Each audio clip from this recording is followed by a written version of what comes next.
Good evening, everyone. Welcome to Tonight in America. I'm your host, Dontarius Jones, and we have an exciting show tonight for you. I want to welcome you back here tonight on a Wednesday, the 29th of April. We're getting close to May. So I want to welcome you here back to another tonight edition of Tonight in America. I want to welcome to a jam-packed show. So sorry about being a little bit fashionably late. I was listening to some music. I know everyone had that moment when you listen to music before you're getting ready to start your day or doing something productive. Next thing you know, the song you're listening to is so fucking good. Next thing you know, you're just jamming out to the song, and you forget that you have stuff to do. Instead of, not doing anything, and just hope that the show can run itself. Unfortunately not. So today our feature story, we're talking about the U.S. Now. Hold on 1 second. Phone's going off. See who's calling me right now. Okay. So we're talking about the U.S. House Armed Service Committee that took place today, involving Pete Hegseth and General Raising Kane, or his regular name, Dan Kane, where they were testifying in front of a city committee requesting, I'm not even kidding when I say this number, go ahead and pull this up right quick before, make sure I got the actual number of how much they were asking for. They're requesting $1.5 trillion in defense budget proposal. So they're requesting over 1.5 trillion war. It's a better accurate term. I sound like a part of the administration by trying to code it as something else, but I'm not even kidding. They're asking for $1.5 trillion to fund. $1.5 trillion to fund the military operations. That is insane amount of money to continue this what was supposed to be only a couple of weeks military bombardment from the sky, and we were supposed to just go ahead and just hope they would capitulate, hope they would just give up blocking the Strait of Hormuz, hope they would give up, stop bombing all their other Arab neighbors, hope that they wouldn't pick fight with the Israelis. That's what I'm just like on what's on paper. We hope they would capitulate, even when all the bombings that were going on. No, that has not happened at all. To the contrary, now that none of that stuff's happened, now that we're most certainly are going to rearm, restock, probably deploy more troops, more aircraft carriers, more fighter jets, more vessels to the Middle East to basically go on for what it seems to be a further escalation. And what also adds to that point too as well is an Axios report that came today that was exclusive, where Trump basically says that the blockade will continue no matter if Iran decides to stop blockading the strait. So Trump rejects Iran's offer. Iran gave a updated offer that they hope that the Trump administration would accept. Now Trump has said that he's not accepting it, and now he says that the blockade of the strait will just continue on as planned. So that's exactly what's being said right now. And then we're also going to talk about James Comey turning himself in today. He was indicted just the other day by the DOJ again for the second time now. This time he's being indicted with threatening the president's life.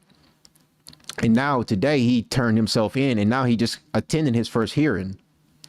So we got a video from CBS News about that.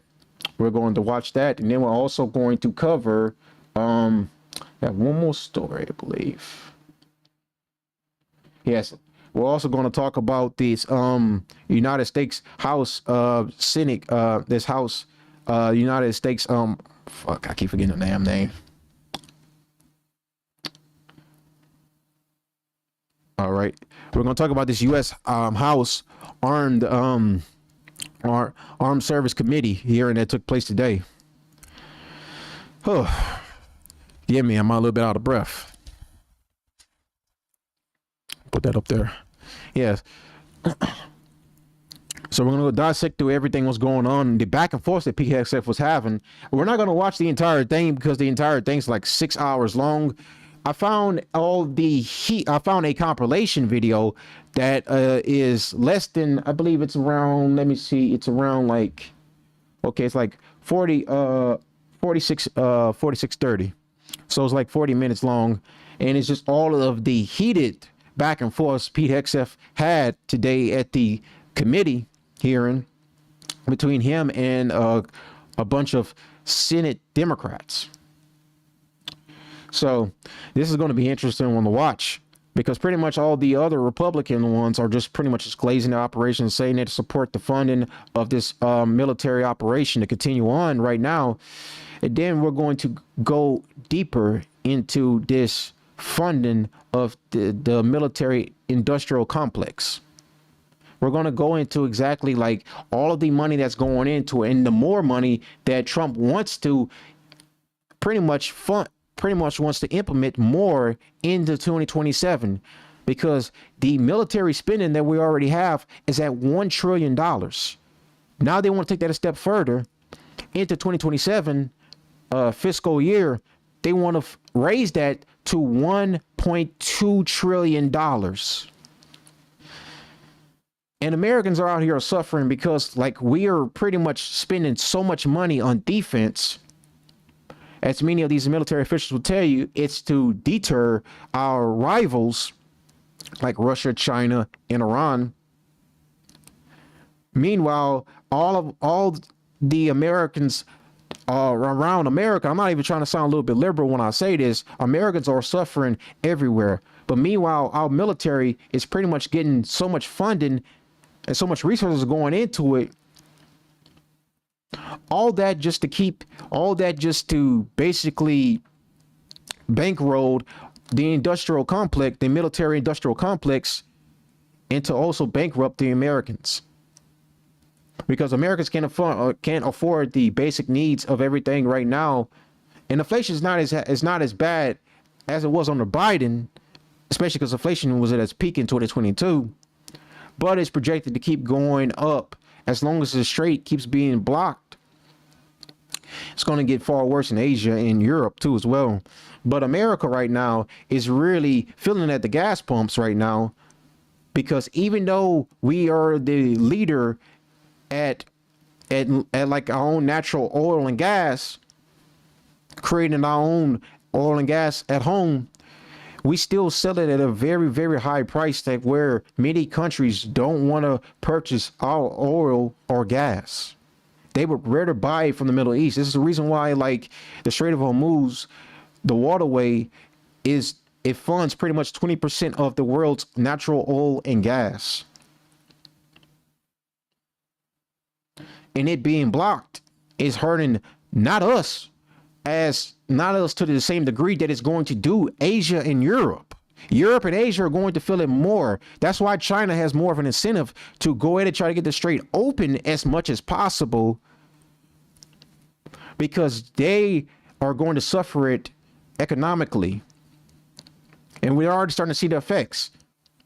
You can already see there's some videos circling online. If you've been on the TikTok app, you'll see that a lot of people are like saying how much they can barely afford jobs. They are losing their companies are shutting down. There are women prostituting themselves out. Crazy enough. So China is not impervious to this stuff. China is very much feeling it. Not as much as some of the poor Asian countries that are going to feel, like the Philippines. They're going to, of course, feel this a lot too as well, at a far worse degree. So everyone right now is going to feel this right now, and to some degree, whether it be a harsher degree or a lesser degree, as if we're feeling right now in America. The only thing we're feeling is the gas prices. Now, if you're like a wagey, if you work like a 9 to 5, yeah, of course you're going to be very upset about this, rightfully so. But if you're someone who's like got it all figured out or whatever, you're not going to really too much care. But it's your job, especially my job right now as a political commentator, to basically instruct everyone right now about what's going on and why your gas prices are only going up. This military operation should never take place. And the fact that they're asking for $1.2 trillion to fund it even more is literally just like a slap in the face of Americans. So you're telling me right now, you're asking for that literal amount of money that should go back to America, not go back to a war that we really should never even been in, and no one can explain why we're going to war in the first place, as Pete Hegseth failed to do many times. There's so many contradictions all over the place when it comes to this war, when it comes to like, what are we really fighting Iran for? Last I checked, they said the nuclear sites were blown up. And then they said they're weeks away from it right afterwards. When Trump himself has said many times, and he's lashed out the media because of it, that the enrichment facilities were destroyed. Now, the rhetoric leading up to this second battle with Iran was we're preventing Iran from attaining a nuclear weapon. I still can't even figure out how that there's so many contradictories in this way of thinking. And now the cope is that it's from I've seen from some people on the right, I'm not gonna name names, is that okay, instead of falling back on the nuclear enrichment stuff, they're just using new talking points about we're just bumming a bunch of pedophiles in I'm on YouTube, PDFs on in Iran. That's a new talking point. So we have a bunch of pretty much, let me put it like this. If that's the case, which I don't know 100% for sure or not, I have not checked that at all. We have a lot going on at home that we need to fix first before we go worry about other countries and trying to fix their problems. Pretty much. Americans over here are suffering right now, and they need our attention first and foremost. When they mean what the slogan "America First," what does that mean? That means putting Americans first and foremost. Going to war with Iran, that's not at all America first. Iran we're not even weeks away from building a nuclear bomb. They enriched to like 60% for basically a negotiating bargain. And the only reason why they enriched to 60% is because we pulled out the JCPOA. If we never pulled out the JCPOA, they would have never enriched to this higher degree. The fact that we pulled out of the JCPOA in the first place is the reason why we're in this pretty much this slump we're in right now, to where we don't know if there's ever going to be a deal. We don't know when the fight is going to resume. We don't know if Trump is just going to just say fuck it and just pretty much blow him up with a nuke. We don't know what's going to happen. So we don't know exactly where we stand right now in this war. Now we have like pretty much everyone on the right are pretty much disagreeing on the best course of action. You know, you got your moderate rights, you got your establishment rights that'll sit up there that feel like if you criticize Trump for this, you're going to basically be disloyal to MAGA, to a cult, and you're going to be disloyal to actually fixing stuff and preventing the left from taking back power in America and trying to kill us all. Now, some people on the far right, which I guess I consider myself that where I'm at, we're the ones that have no problem criticizing Trump and realizing that we are trying to put America first.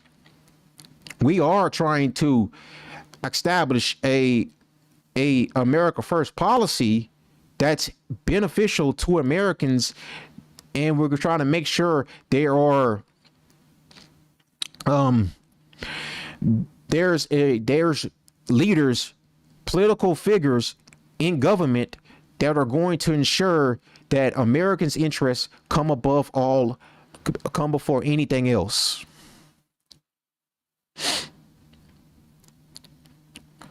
So when I look at all this and when I look at that and I realize like where we're at right now, there's so much division on the right. This is the reason why like nothing can really get achieved right now, because we are divided on the right. But at the same time, when people are so steadfast and believe in the Fox News narratives and don't even look outside the box and don't even realize it's like, what if we're being pulled into something that we realize is not beneficial to us, but we're being duped into believing it is. And that's pertaining to this. So you got Pete Hegseth for sit up here all day and talk about like nuclear bombs this, nuclear bomb that, nuclear bomb that over there. And there's not even been a shred of evidence of them even building one, or if they even have the material already ready to even make the bomb. They have not presented none of that to us right now. The only thing we're going is off their word pretty much for the most part. And their source, which they have not elaborated who it is. But I mean, you can kind of tell who's been in the media for years saying the same old. He's from that apartheid state in the Middle East, leader of the Likud party. He's been saying the same rhetoric for years. Iran is weeks away from building a nuclear bomb. He just survived. Something funny. He just beat cancer too. So BB just beat cancer too. Yes, it's BB Netanyahu I was talking about. So he just beat cancer. He's alive and well. Yay. But the point of the matter is, to get back to the point, the Trump administration has pretty much dug us into a degree of bullshit, the biggest degree of bullshit, than most likely even more than Biden. When it pertains to this, Biden didn't take us to a war in Iran. Yeah, Biden allowed the Russian and Ukraine war to start. Under his administration, also the Gaza genocide started. Didn't all bother to try to stop it. Didn't even work as hard as he did to make a deal happen. So, but Biden didn't bring us to war with Iran. The rhetoric has always been Trump. It's always came from Trump's mouth. How about that? And then he says he ran that whole entire campaign in 2024 that no new wars. We won't start another war. We're going to end wars. Tulsi Gabbard literally introduced him before he came on stage when he was making his rounds for his election run in 2024. That he was a man that was not going to start wars. He was a man that was going to end wars. And yes, he ended some small conflicts here and there, but he didn't end the biggest one, Russia and Ukraine, which is still going on even to this day. And so many lives have been lost, and there doesn't appear to be an end in sight. Flash forward now, he started a conflict with Iran, where he was supposed to be a man of no new wars. So there's that. So anyways, so without further ado, we're going to jump into everything. I thought I would give like an open monologue, a little something different. You know what I'm saying? You know, I was waiting to give my monologues at the end when we discuss everything. But of course, I could always start off at the beginning where we talk about where we're at right now and how bad it's really getting, because we're spending trillions of dollars right now into the military industrial complex. Meanwhile, Americans are basically living check to check. You know? Barely can afford food, barely can afford basic needs, barely could afford gas. That's already becoming more of a problem every day. They have to pay more money now at the gas pump, even more so than they did a year ago. So, but thank God for BB and all of BB supporters. pretty much. For Ben Shapiro, for the Laura Loomers, for the Mark Levins. These are all your Israeli firsters that got what they voted for. That's why I didn't vote. Didn't vote. Did not vote. Thank God I withheld my vote. It's the reason why I couldn't vote for Trump. And I want a Republican candidate to win. That was the thing. I did want a Republican candidate to win, but at the same time, I just thought, what am I really voting for? Am I voting for a politician? Because Trump used to be an outsider. Now he's more of a politician. He's more of he's part of the pecking order now. He's more part of the pecking order now. He's more fall in line right now with the establishment instead of being anti-establishment when he originally ran on. Because he was anti-establishment. Now he's just part of the entire ordeal.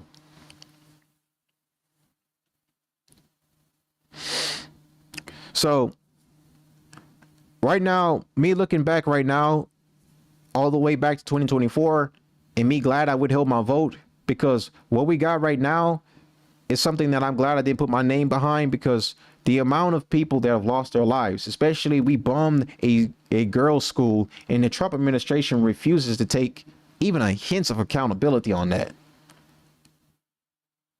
100 and some children, girls at that, dead. It was by Tomahawk missile. Iran doesn't have one. We're the only ones with those Tomahawk missiles.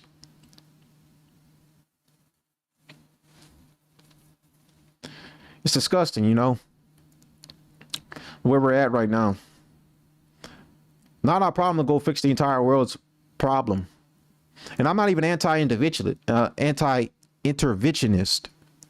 No, I'm just not for wars that are not beneficiary to America.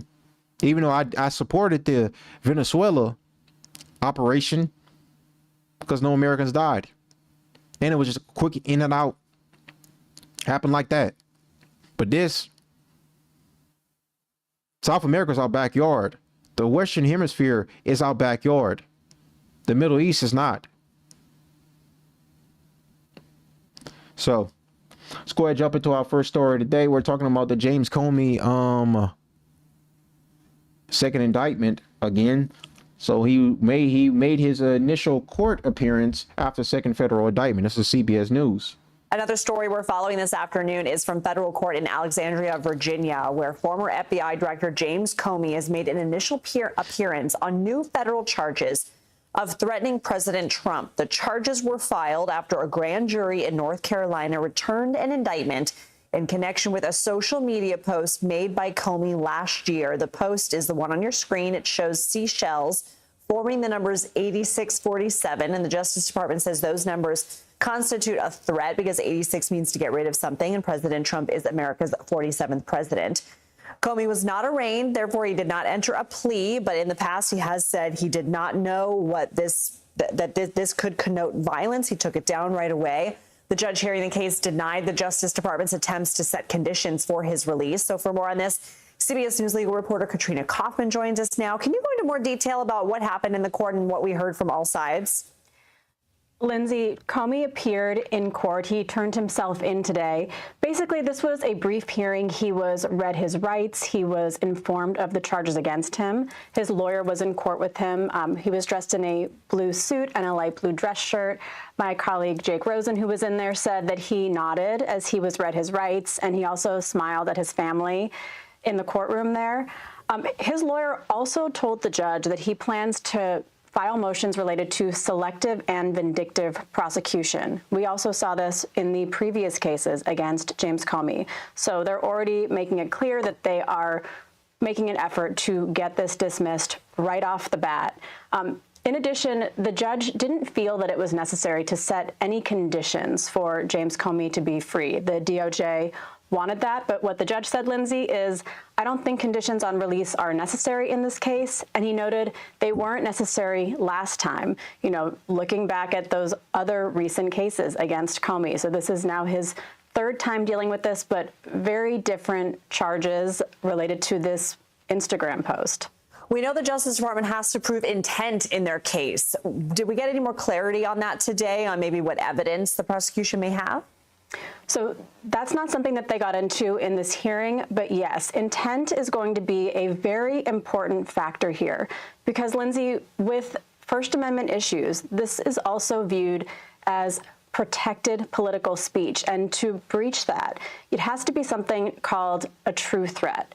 There's a standard that was set by the Supreme Court, and in order to have it be a true threat, the person has to have had subjective intent that their posting in this case was a real threat to the president's life, to bodily harm to the president, and also that a reasonable person seeing this would have understood that someone who saw this image of the seashells, as you can see with the 8647, would have known that this was in fact a threat by James Comey against the president. It is a very high bar. It is called the true threats doctrine for a reason. I was speaking with a First Amendment expert this afternoon who frankly said that they viewed this case as outrageous, a transparent politicization of the Department of Justice, and they called it corrosive to democracy that a case like this was even brought. What happens next in this case?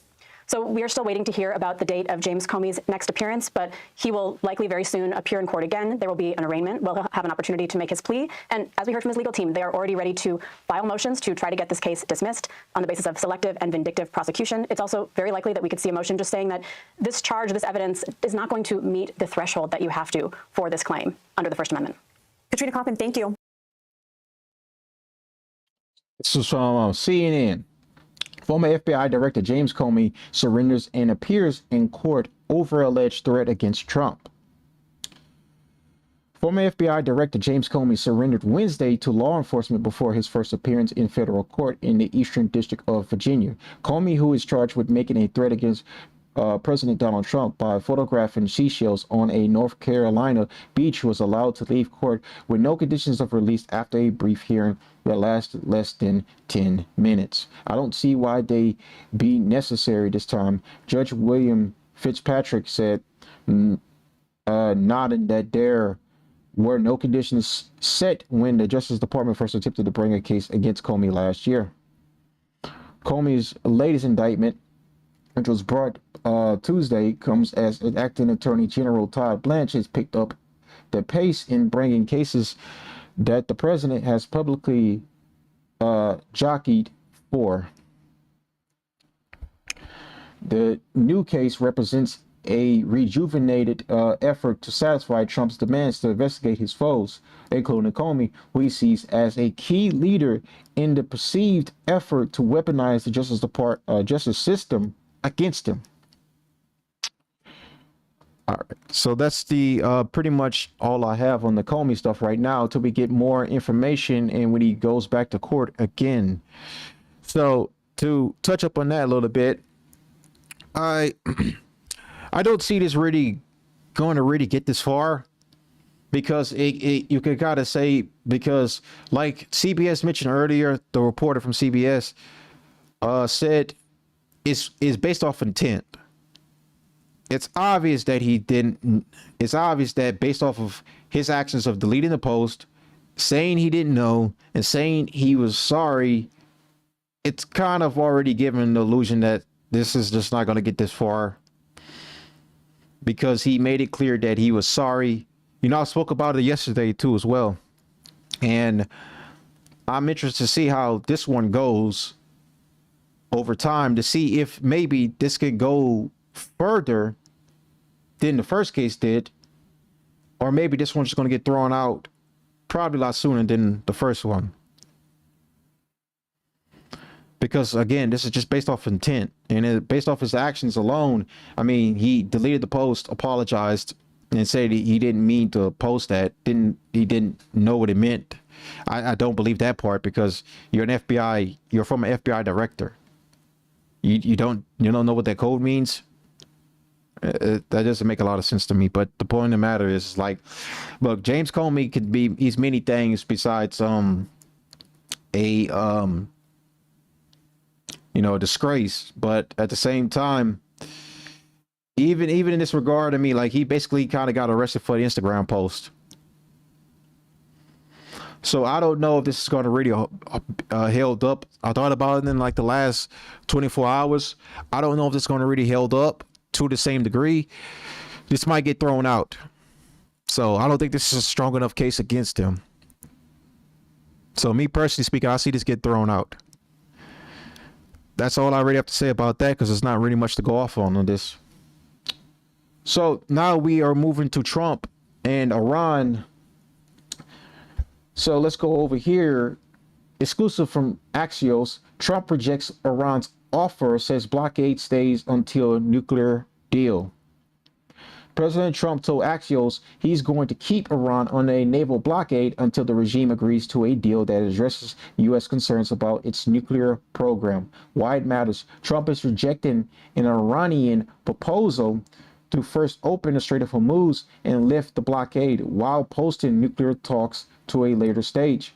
Behind the scenes, U.S. Central Command, SITCOM, has prepared a plan for a short and powerful wave of strikes on Iran in hopes of breaking the negotiating deadlock. Three sources with knowledge said after the strikes, which would likely include infrastructure targets, the U.S. would press the regime to come back to the negotiating table, show more flexibility.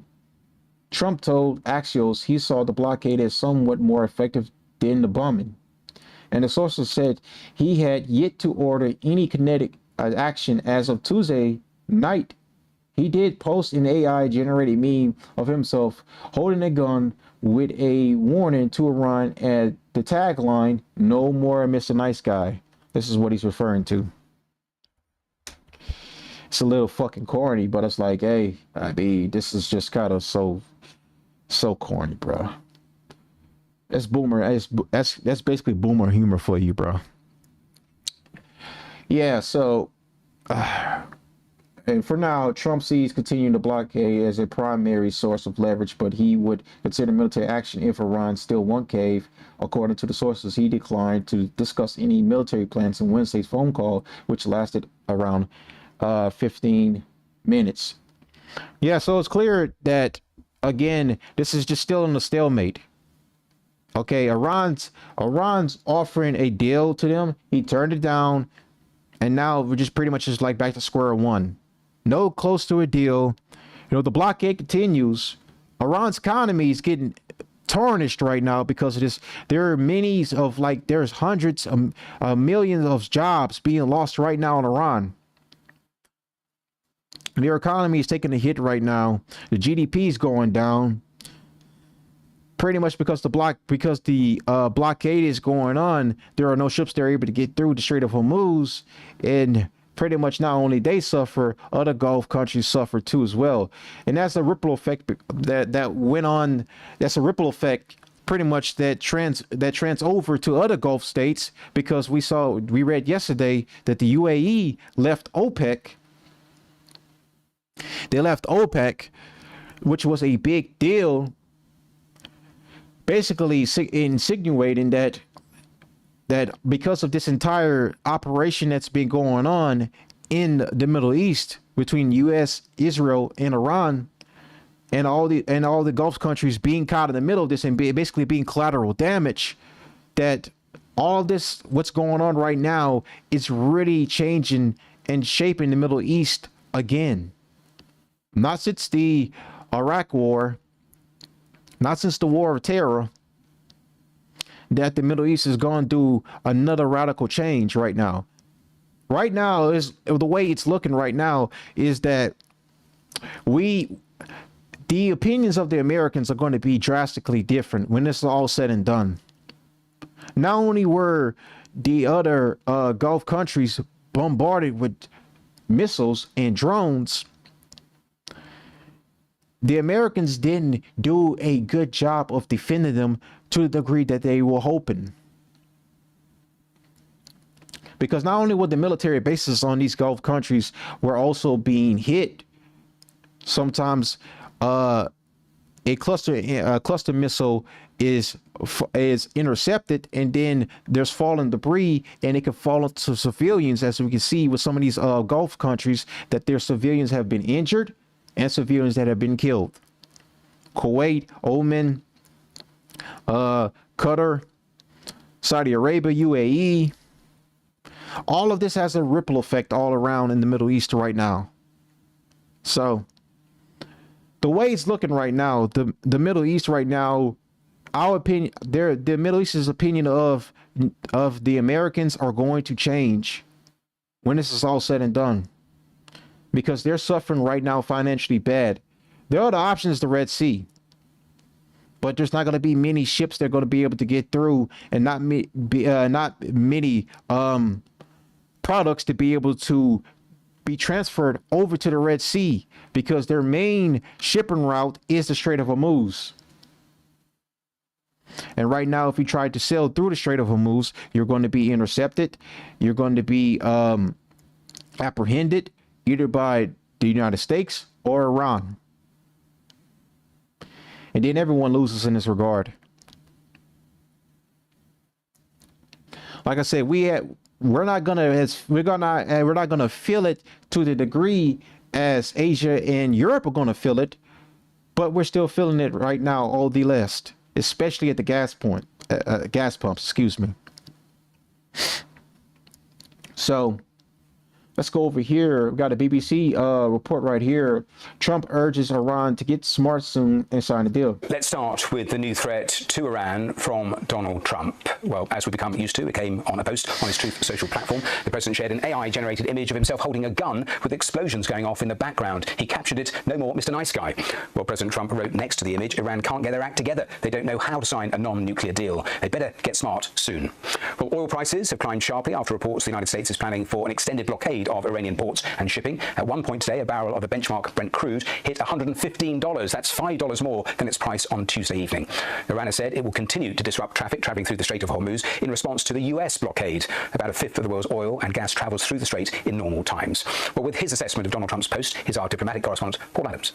Seen enough of this kind of thing to not necessarily always take it seriously, or at least not to take it literally. I mean, just look at the last couple of months, the kind of language that Donald Trump has used on a regular basis in connection with the war against Iran. I think it's probably time to stop being surprised by this kind of rhetoric. But I think what it does show, perhaps, behind this rather bravado, macho language, is a frustrated president, a man who is in a quandary because Iran has still not caved. He faces a number of options. He could return to war, which is certainly possible. He's got more forces at his disposal than ever, but that's regarded as an undesirable option given Iran's continued ability to inflict pain, and it could do that again. He could simply walk away and declare the conflict over. I think that's pretty unthinkable for Donald Trump. Like, I've read many sources and many analytical breakdowns. Iran's strongest card, arguably more than their ballistic missiles and their drones, is the Strait of Hormuz. Blockading it is their strongest weapon, far more than a nuclear bomb. You know, I've read many people breaking this down right now, because this type of nightmare that they're causing with the Strait of Hormuz is a economic one. It's a strategic one. So this being the case, that them being in control of the Strait of Hormuz, and now they're also charging a toll fee at the Strait, which not only are they dictating the terms of the Strait, they're getting paid to do it. So it's arguably like, we didn't really achieve our objectives of all. We didn't really wipe out the regime. Yeah, we crushed them militarily, bombarded them, whatever. But we didn't even wipe out them with the ballistic missiles program. We only wiped out what's said to be at least half of their basic ballistic missiles program. And it's said they still even have far more than half, because most of it's buried underneath rubble from the 12-day war. And there was a New York Times report that a couple of weeks back, whereas Iran is considering going to, I think I covered that on the show, they're going to dig down and retrieve more of their ballistic missiles, so that way they'll be ready for whenever there's another conflict that arises with the U.S. and Israel. It's not like they're running out of drones. They make that in-house.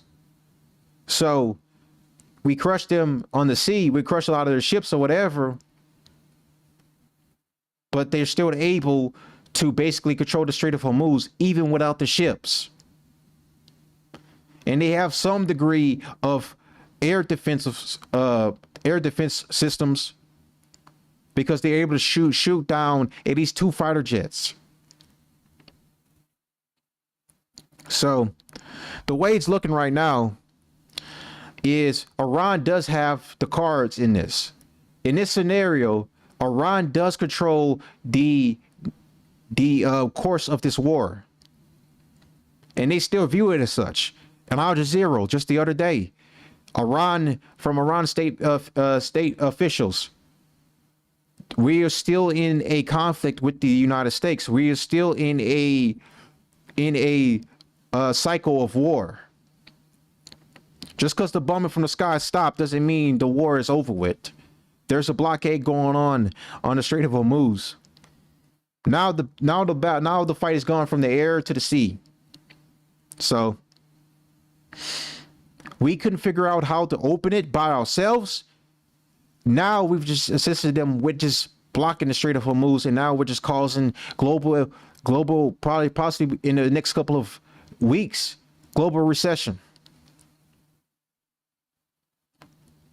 So we don't really have the cards right now, and using very serious rhetoric to try to get them to capitulate is not working, because Shia Muslims do not operate on that timetable. They do not care. You can't scare a Shia Muslim into capitulating with threats of violence and threats of bombing and killing them. They live for martyrdom. So let's continue on. Or he could do what he's doing at the moment, which is to keep up the economic pressure and hope that ultimately forces Iran to come to the negotiating table. It's making all sorts of proposals which would put off the crucial nuclear issue to a later date. That's not acceptable for Donald Trump. I think the consensus is he'll try and keep up this economic pressure and hope that ultimately it is Iran, not the global economy, that will cave. Well, aside from that, for the first time since the start of the war, the US Defense Secretary Pete Hegseth is answering questions under oath about the military campaign. He's appearing before the US House Armed Services Committee. This is the scene live there in Washington at the moment. The highest-ranking US military officer, Dan Kane, is also at the hearing as the Pentagon's finance chief, who told lawmakers the Iran war had cost the US $25 billion so far. Well, here's just a taste of one of the early exchanges when Pete Hegseth faced questions from the top Democrat on the committee, Adam Smith. What are we going to do? President Trump has been clear-eyed, from the killing of Qasem Soleimani to the pulling out of the Iran deal to Midnight Hammer and now to this effort, to recognize that you have to stare down this kind of enemy who's hell-bent on getting a nuclear weapon and get them to a point where they're at the table giving it up in a way that so they haven't have it. So they haven't broken yet. Okay, we haven't gotten there yet for all of the. Well, their nuclear facilities have been obliterated. Underground, they're buried, and we're watching them 24/7. Then what was the point of the war? I'll tell you what the point was. Marco Rubio already stated it at a press briefer. He stated out of his own mouth, the reason why we went to war is because we had intel Israel was going to do it first. They were going to strike first. So instead of stopping the attack dog, we just assisted the dog. That's basically why we jumped and got ourselves involved. Right before he had to change his tune and basically kind of take it back that, oh, I didn't actually say that. You guys just basically trapped me into saying it, even though you technically did intend to say that. I mean, that's just basically what it was, because we've been hearing from Trump for well over an entire month last year about how much he destroyed their nuclear facilities. Well over a month, actually, almost all of 2025, the rest of it. After the 12-day war, he pretty much said, we've destroyed your nuclear facilities or whatever. Now we need to make a deal. And we still don't have a deal. So we know where any nuclear material. Reclaiming my time for a second here. We had to start this war, you just said, 60 days ago, because the nuclear weapon was an imminent threat. Now you're saying that it was completely obliterated? They had not given up their nuclear ambitions, and they had a conventional shield of thousands of... So Operation Midnight Hammer accomplished nothing of substance and left us at exactly the same place we were before. So much so that it was a failure. Facilities were bombed and obliterated. Their ambitions continued, and they're building a conventional shield. Right, let me try again. It's the North Korea strategy. You know this very well. The North Korea strategy was use conventional missiles to prevent anybody from challenging them so they could slow walk their way to a weapon. President Trump saw Iran at its weakest moment, took an action to ensure, in a way that only the United States of America could do with our Israeli partners, and yet to ensure their conventional shield was brought to the field, which we've done. Well, fascinating, some of those exchanges. Now, the chairman of the Joint Chiefs of Staff, General Dan Kane, also faced questions from those lawmakers. Did the military have plans for the idea that Iran might blockade the strait? Sure. Thanks for the question. I'll answer it this way. You know, in this job, I have to maintain trust with a variety of constituents. Okay, I'm just asking if the military. Yes, sir. As always, my point in this is, as I explain the role, my point in this is we always offer a full range of military options that are carefully considered with the associated risks with those options and the considerations therein. So, Mr. Secretary, did you consider this risk? Of course, this department has looked at all aspects of this risk. And so then why did you send minesweepers, the only minesweepers we had in the Gulf, to Singapore weeks before the war started? We have lots of capabilities that you may or may not be aware of at the classified level. Well, those are the events on Capitol Hill. We are aware of it. Pretty much, you guys air it out almost every day. So that's just like, it's complete bullshit. But I get it. He's just trying to be smug or whatever with the Dems. It's just Pete trying to go back and forth with Senate Dems. Pretty much per user, it's not really doing us not much right now with that. But the point of the matter is, they can't even explain to us what was the purpose of the war, and they can't even tell us how we're going to get out of the war. So we're just hearing a bunch of like whoop-de-doo, pretty much just like jibber jabber. No actual plan. And no actual coordination. We had the idea to go in and bomb them, but we had no idea how to get out of it. Because their idea was they thought that Iran would capitulate by now and basically give up. That was their idea. Did happen, unfortunately. So now we're pretty much like stuck right now, because if we leave now, Iran could claim victory, which they would be rightfully so, and this would be technically a defeat for Trump in the U.S. Or we stay in here, try to pretty much X off the entire regime, and possibly lose more American lives that are already haven't been lost. So let's turn to Lebanon now, where Israel has intensified its attacks on the south of the country. The Israeli military said it targeted a Hezbollah tunnel in the town of Kantara. The Israeli Defense Forces released video of the operation, which it said it used over 400 tons of explosives to hit the tunnel, which it said stretched for 2 kilometers. The IDF said inside the tunnel, soldiers located a large quantity of weapons, living quarters, water tanks, and what they described as equipment for prolonged stays. Well, Lebanon's Ministry of Health says Israeli offensives continue to hit civilians and first responders. A UN-backed report says the conflict between Israel and Hezbollah has left almost a quarter of the population facing acute hunger. We're live to Beirut and our Middle East correspondent Lena Sinjar. And Lena, tell us more about this Israeli operation, first of all. Well, we've seen the images of this attack that Israel says they have targeted a tunnel in the village of Kantara. But the residents of the village, when they saw the attack, it reminded them of the scale of the Beirut explosion in 2020. The Israelis say they've used over 450 tons of explosive to... The crazy thing about it, they're supposed to be in a temporary ceasefire, and they're still going at it. Didn't these guys agree to like a literal ceasefire, and yet they're still fighting? Yeah, that didn't apparently that did not last very long. Blow up the place, but they blew up the whole town. You know, memories, houses, you know, all the lives that was once for the residents in that village is gone. It's just like turned into dust. And at the same time, there was another attack in Majd al-Zone where, you know, the Israelis say they targeted Hezbollah, but Lebanese army officials were wounded, and civil defense, 3 members of the civil defense were trapped under rubble and later declared dead in the evening. And this is really sparking a lot of, you know, anger and frustration among the Lebanese over the past few days since the announcement of extending the ceasefire, which actually doesn't exist now, especially in the south. You know, more than 40 people were killed, including women and children. That's in the course of less than a week's time. And, you know, Israel keeps saying that they are targeting Hezbollah structure and personnel to defend their northern border. Hezbollah at the same time is saying that they have the right to retaliate as long as Israel is continuing with violations of the ceasefire. And between these two, the country is trapped. People are taking hostages. The villages and towns in the south have, you know, disappeared. Many of them disappeared with the Israeli bombardment. And the government is trapped. You know, the President Joseph Aoun is being accused of treason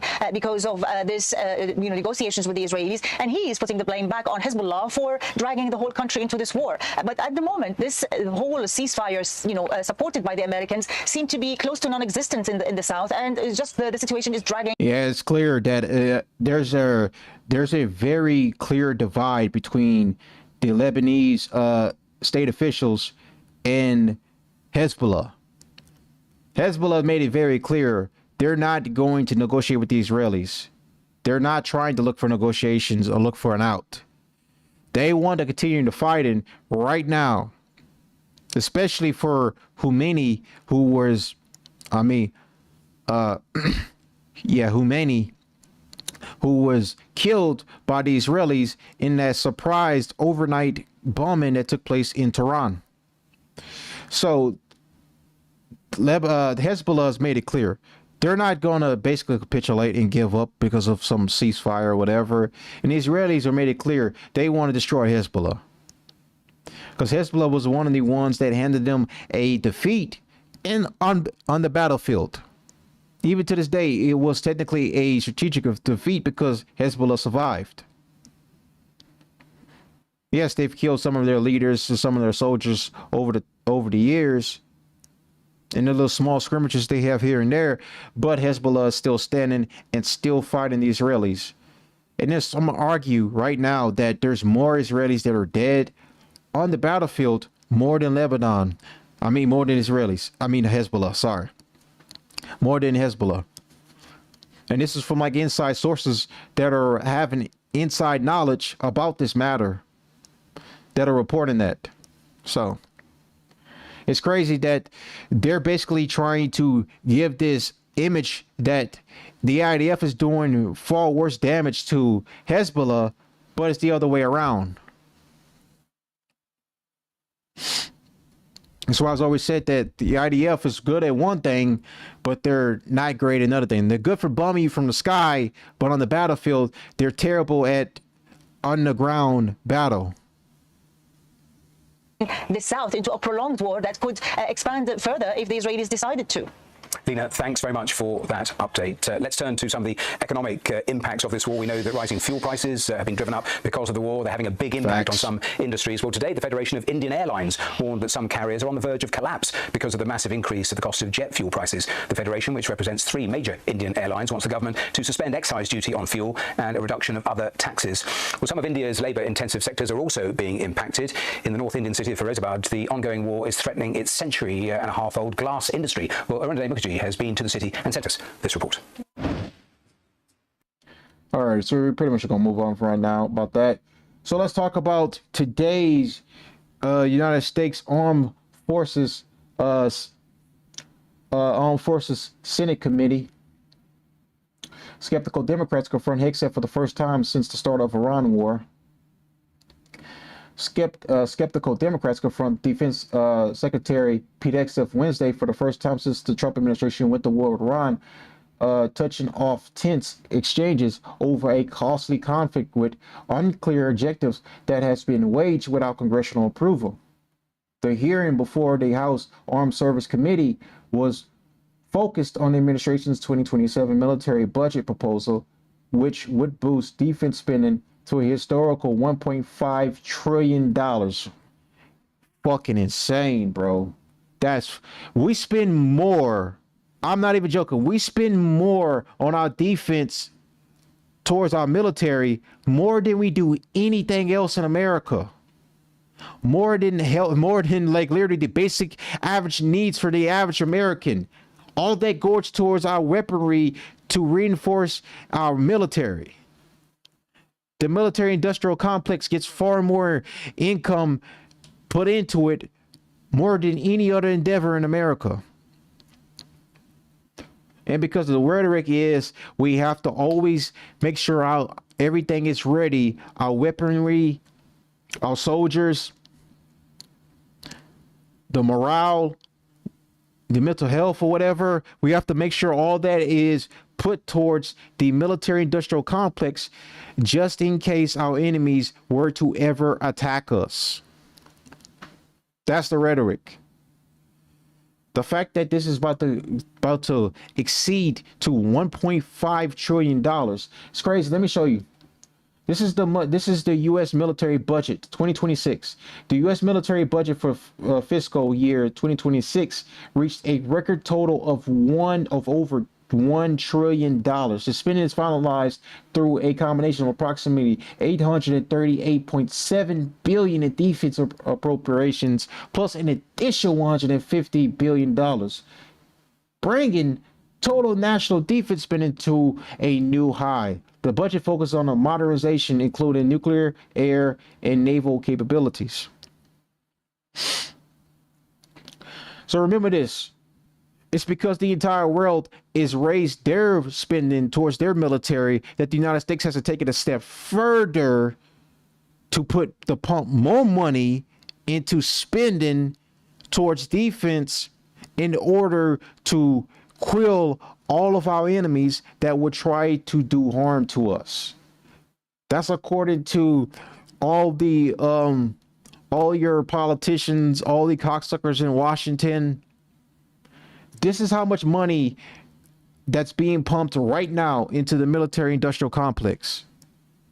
Trillions of dollars are going towards this.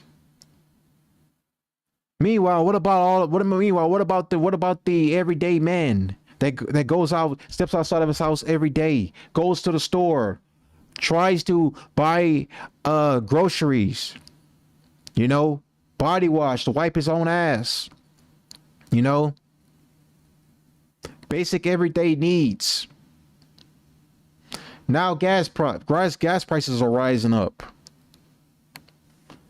People can barely afford to go to the hospital right now for health issues or to get basically to get a basic checkup at their local doctor because they don't have the finances to fund it. All of that money is going towards the military industrial complex. And don't get me wrong, a strong military builds a strong image. Because we no longer live in a unipolar world, we live in a multipolar world. We don't live in the old days of post-World War II when we're the only superpower.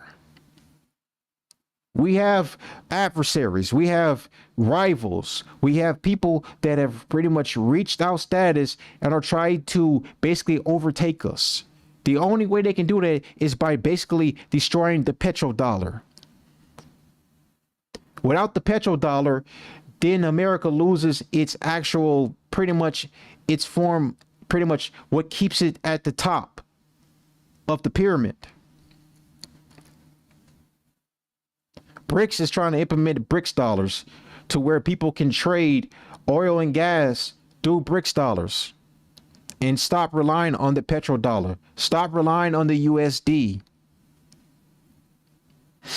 That's the course that they're trying to go with. And how we are assisting them in doing so is basically destroying our image on the world stage by what we're doing in Iran.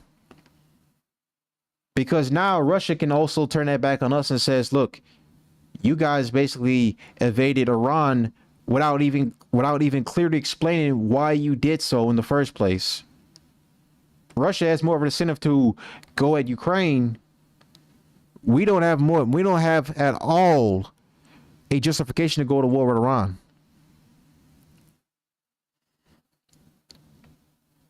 Even China towards Taiwan, they have more of a justification. And now if we try to play the moral high ground, all they have to do is turn it back on us by bringing up us basically getting involved in Iran, not once, but twice, 2 years back to back. So that's where everything's at right now. With that, let me show you guys something. I got a video. So this is going to go over exactly what I mean. We're talking about we're not in a unipolar world no more. We are in a multipolar world. China, Russia, Brazil, South Africa, and now even Trump, they all want to end the current US-designed global economic order and replace it with something new. A multipolar world. In a multipolar world. Specifically, Brazil's President Lula has called for inclusive multipolarity, where non-Western nations have a bigger say in global affairs and where Western powers stop meddling in foreign countries. This vision seems to closely align with that of Trump, in which the US stops policing the world and it rebuilds its struggling industries. At the same time, most economists and leaders of rich, small nations warn of impending doom. For example, Singapore's Prime Minister recently said that the era of rules-based globalization and free trade is over. We are entering a new phase, one that is more arbitrary, protectionist, and dangerous. So, which one is it? Will the multipolar order be more fair and prosperous, or will it be more protectionist and dangerous? In other words, what can we actually expect from a new multipolar global economy? To answer that question, I went beyond the noise of the headlines and dug into the forgotten field of geoeconomics, which can elegantly explain big issues economists often get wrong, like why both sanctions and foreign aid are much more effective than you think.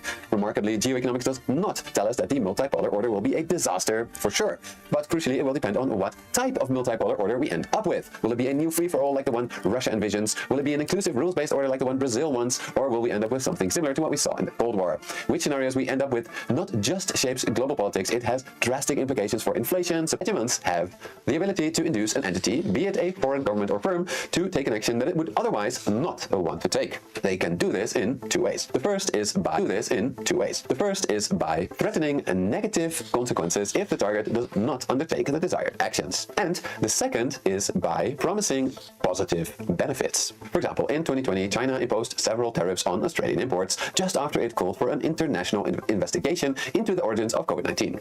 These are negative economic consequences China imposed for doing something China did not like. On the other hand, China has rewarded countries with positive benefits, such as loans and investments through the Belt and Road Initiative, if these countries allowed Chinese firms to control strategic ports and other infrastructure. Similarly, the US famously gave loans and grants to European countries that resisted communism under the Marshall Plan, and is now threatening China with sky-high tariffs if it doesn't stop subsidizing key domestic industries. But as you may have noticed, only some of these threats and rewards produced the desired outcome. For example, the Marshall Plan did, arguably, stop the spread of communism in Europe. However, China's tariff against Australia did not significantly change Australia's behavior, and China then quietly dropped them in 2024. So why are some threats and positive benefits successful while others are not? Well, following the logic of geoeconomics, countries that are targeted by a hegemon essentially have two options. The first is the inside option, and the second is the outside option. If a country chooses to be inside the hegemon system, it may get certain benefits like better market access or access to loans in the hegemon's currency. But in return, the country will have to undertake political actions that the hegemon wants it to do. These could be economic actions like, for example, respecting intellectual property or respecting foreign courts if they order your country to repay foreign investors. But the hegemon may also demand political actions, such as joining it in a war against a foreign country or voting alongside it in the UN. If the target country would not have chosen this action on its own, such a request will clearly have a negative value. However, the target country knows that if it refuses the request, it will end up outside the hegemon system. This means that it will lose rewards such as preferred market access or preferred access to loans. To make matters worse, if it chooses this outside option, it will likely face negative consequences such as sanctions or tariffs. So for each request, the target country compares the value of staying inside the system versus the cost of being outside of it. For example, in the case you see here, the hegemon's request is more costly than all the rewards that the target country receives inside the system. But thanks to the threat of sanctions and tariffs, the target country chooses to comply anyway and remain inside the hegemon's system. This geoeconomic framework can help us understand why great powers often take actions that make little sense from a purely economic perspective. Specifically, I found 3 geoeconomic insights that helped me rewire my economist brain to make more sense of the multipolar world order. The first is that foreign aid is more useful than economists typically give it credit. Every so often, economists argue that aid from one state to another. Key example, Ukraine. Key example, Ukraine. Beneficiary to the foreign aid from the United States. That's what's keeping them pretty much in the fight. Besides them dragging, as you can see, videos. I just saw a video recently on X where Ukrainian soldiers are going into houses and literally just dragging the men out from the house to put them on the battlefield. Besides that, what's keeping them ready in the fight is the aid that they're receiving from the U.S. The fact that they're receiving aid from the U.S. to be able to keep fighting is in itself beneficiary to not us, but Ukraine. Ready to go waste, actually, because we're funding a losing war. They're not winning. They're not going to win. They're only just going to keep getting slaughtered, and we're funding them to get slaughtered. It's a waste of money. It's money that's just being wasted. It's that notion that we're just printing money and we're just spending it on bullshit instead of actually putting that towards useful needs at home. The same thing about the aid to Israel. What are we funding Israel for? What is the purpose of funding Israel? There is no purpose of funding Israel because there's no strategic benefit from funding them that we don't even see. Oh, what? They provide us with intelligence? Yeah, sure. trustworthy intelligence from the Mossad, and I'm not even going to shit on them because they're one of the best intelligence organizations out there. But are they going to provide us with actual truthful intelligence, or are they just going to sell us a bunch of horse shit? So keep in mind that. But that's exactly how aid, those are the two strongest examples of how aid benefits countries in many ways, and why people prioritize U.S. aid far more than they could prioritize, like, you know, oil, gas. No, they want financial incentives, because they use those financial incentives to also put back into their own economy and their own countries. And most times it doesn't bear the results that we're looking for, because they're just going to keep axing in some certain countries, especially when you go to like the African continent.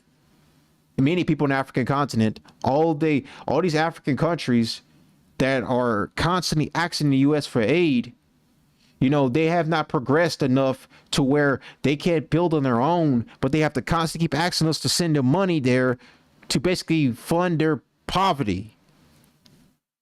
And what I mean by funding their poverty, the leaders are the ones taking the money. They're the ones pocketing the money, and they're letting their people starve.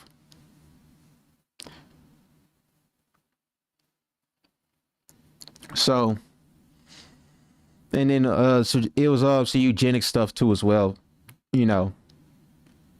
We're not going to get into that right now on YouTube. Other has failed to make developing countries richer. Take the billions that the US has sent to Egypt, for example. US aid used to claim on its website that it helped Egypt become a success story in economic development.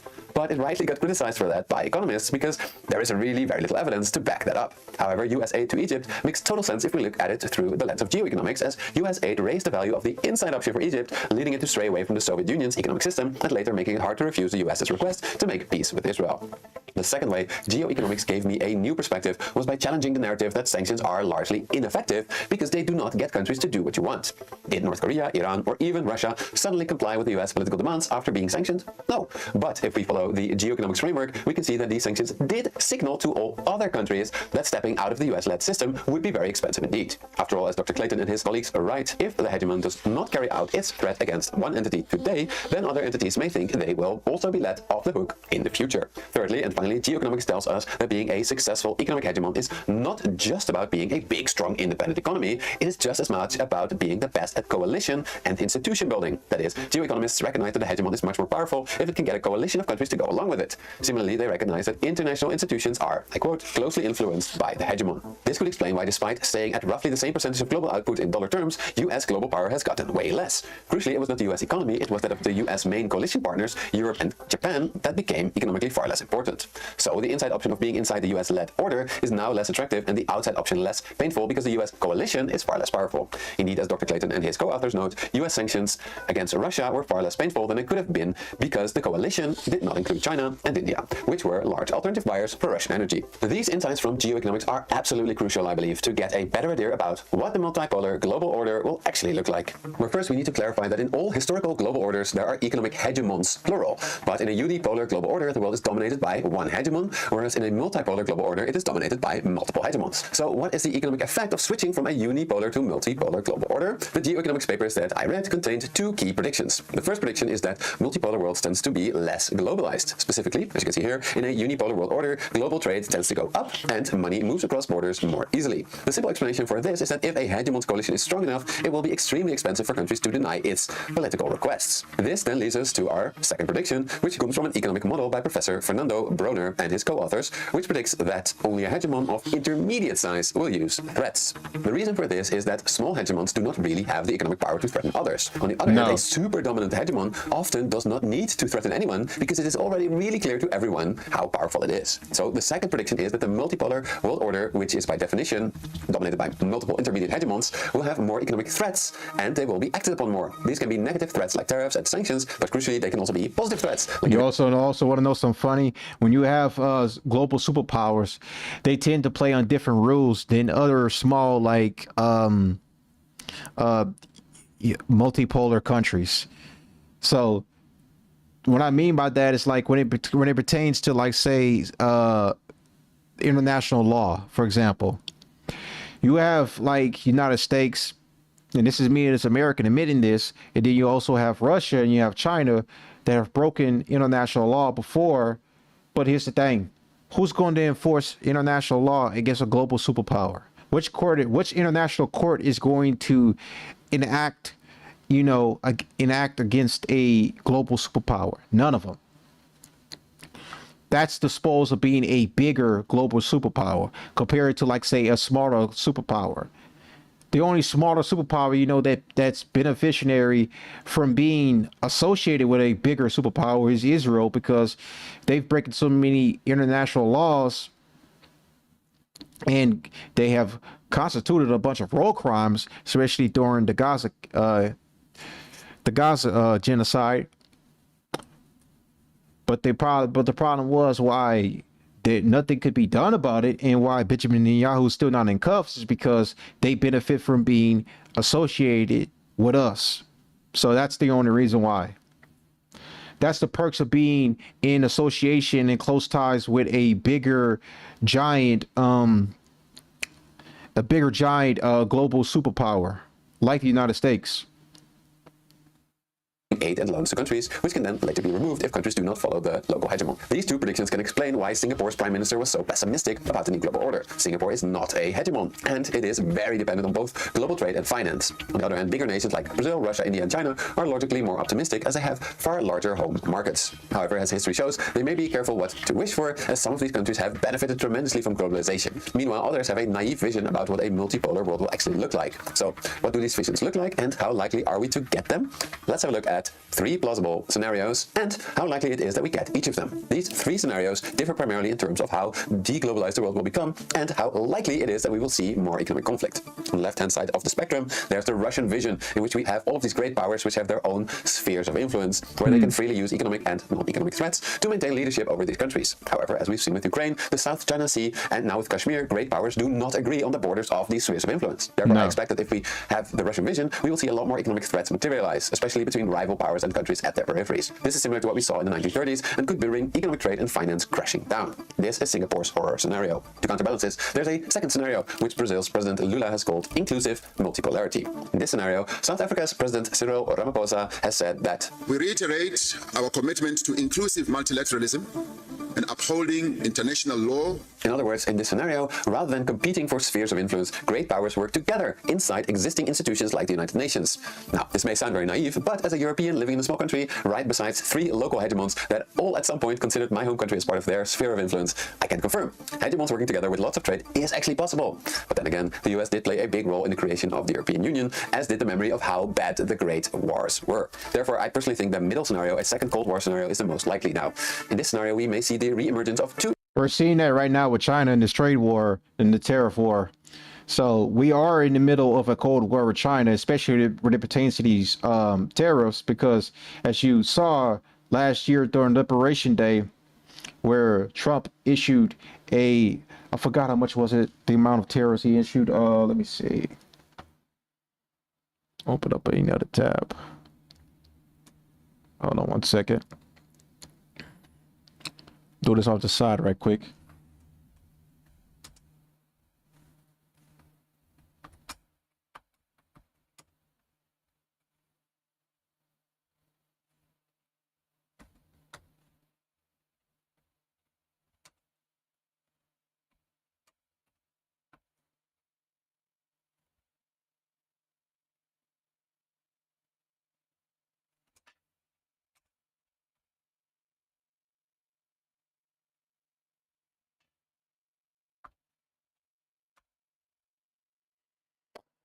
Okay, so the tariffs on, let me pull it on screen for you guys right quick so you guys can see. Hold on 1 second. As you can see right here, in 20, okay.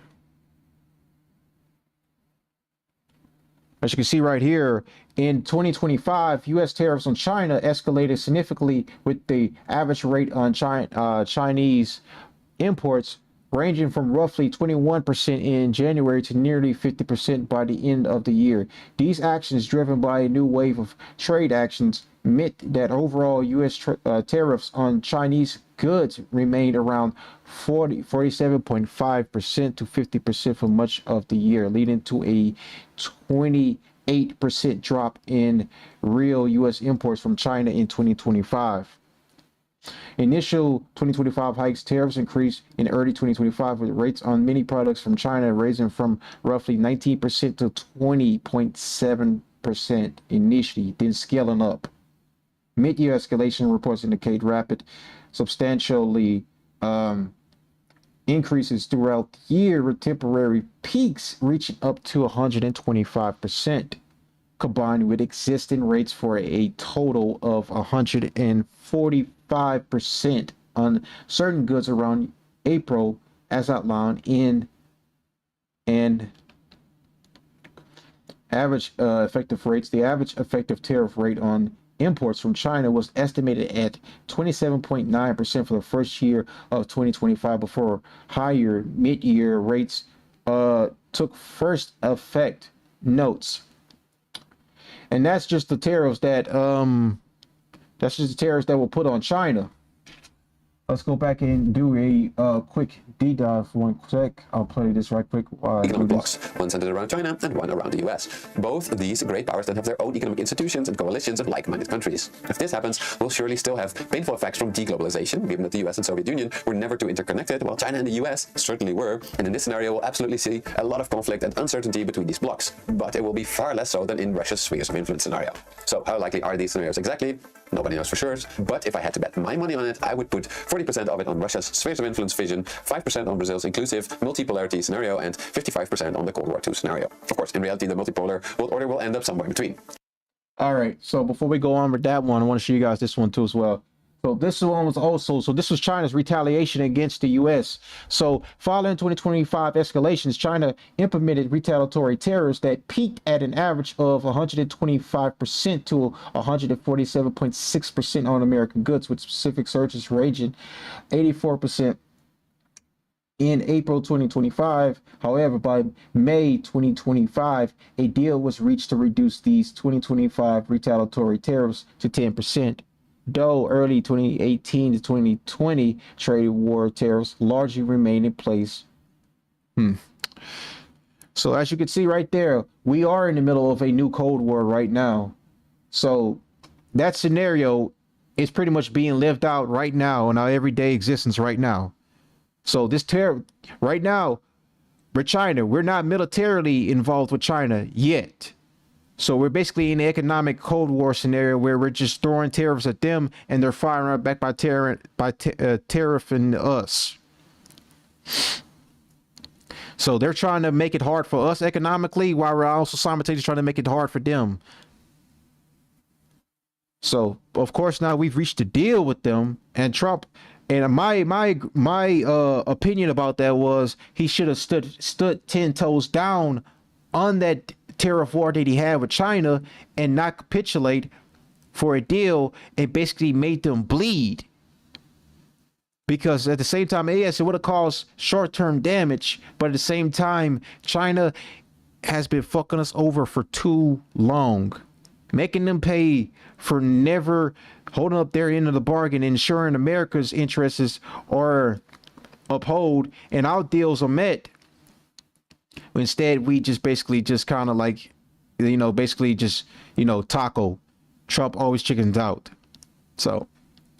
And practically, for most of you watching, these three scenarios can be seen as a scale about how bad the two predictions about the multipolar world order will get. Brazil's optimistic scenario may have more global trade and less economic conflict than we see today.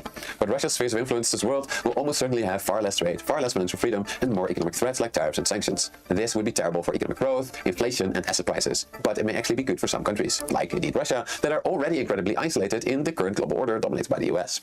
But whichever scenario it will be, I encourage you to stay up to date about the latest developments by subscribing to our advertising advertising sponsor, The Economist, which is now offering a 20% discount exclusively for Money Macro viewers. The Economist is a globally trusted source of intelligent, incisive journalism with a worldwide staff of reporters who cover the most important stories shaping our world. Specifically, I think their analysis about Chinese military exercises foreshadowing the blockade of Taiwan and how this time the dollar's reserve currency status is really in trouble are must-reads for anyone interested in the multipolar global order. Whether you prefer the digital edition or you are like me and prefer to catch up on the global economy during the weekend, sitting down with a nice cup of coffee and the paper edition with an Economist subscription, you'll always stay on top of the latest global developments. So don't miss out. Click the link in the description or top comment below, or head over to good paper to read.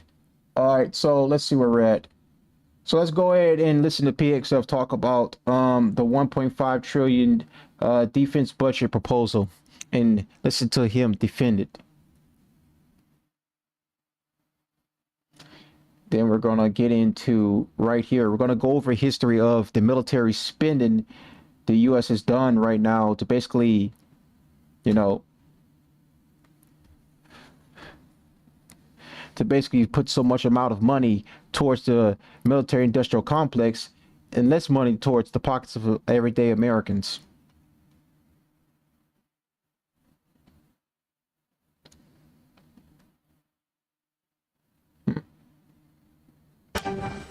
All right, we want to take you now to Capitol Hill, where Defense Secretary Pete Hegseth is testifying about the war with Iran. He and the chairman of the Joint Chiefs of Staff, General Dan Kane, are answering questions before the House Armed Services Committee. Let's listen. In this next budget funds, so getting in front of that budget cycle, which had been notoriously unpredictable, coming out of the continuing resolution of FY25, to fund this and then a historic bill in FY26, laid the groundwork for this historic budget to ensure that we're not coming at a cold start here. We came into this administration.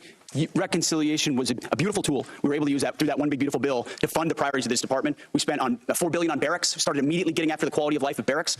Because of the austerity of the Biden administration, we traded off of maintenance, traded off of quality of life to try to fund other things operationally. This budget stops that cycle and both invests in sustainment and modernization, which is something that's critically important. So without that reconciliation bill, I think, Mr. Chairman, we'd be in a very different place. So thank you for that. Great. Well, as you are aware, the expansion of the defense industrial base is the principal focus of this year's NDAA.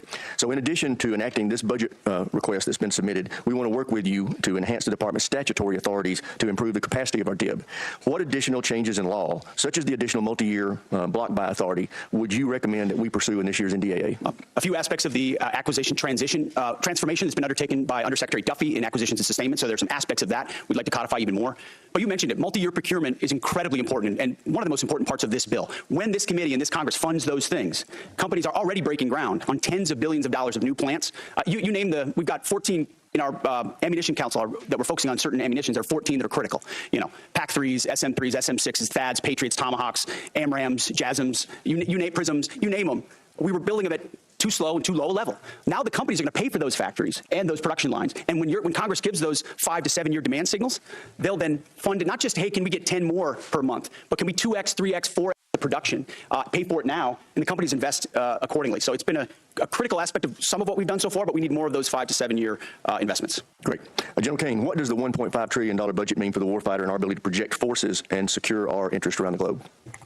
Chairman, you know, in my view, this represents a historic down payment on future security. If the budget is approved and ultimately deployed, as we look at the character of warfare changing very, very fast, what's layered in to this budget by our civilian leaders will allow us to start getting ahead of where technology is evolving. And as I mentioned, the character of warfighting is changing pretty quickly. Mass, simultaneity, autonomy, undersea, space, cyber, information, all of those ways that are now manifesting themselves on the battlefields around the world require a higher end of capital investment, and that's why we're grateful for the opportunity to have this budget make its way to the joint force. So it's an important down payment on the future here, sir. Great. Thank you. Thank you, sir.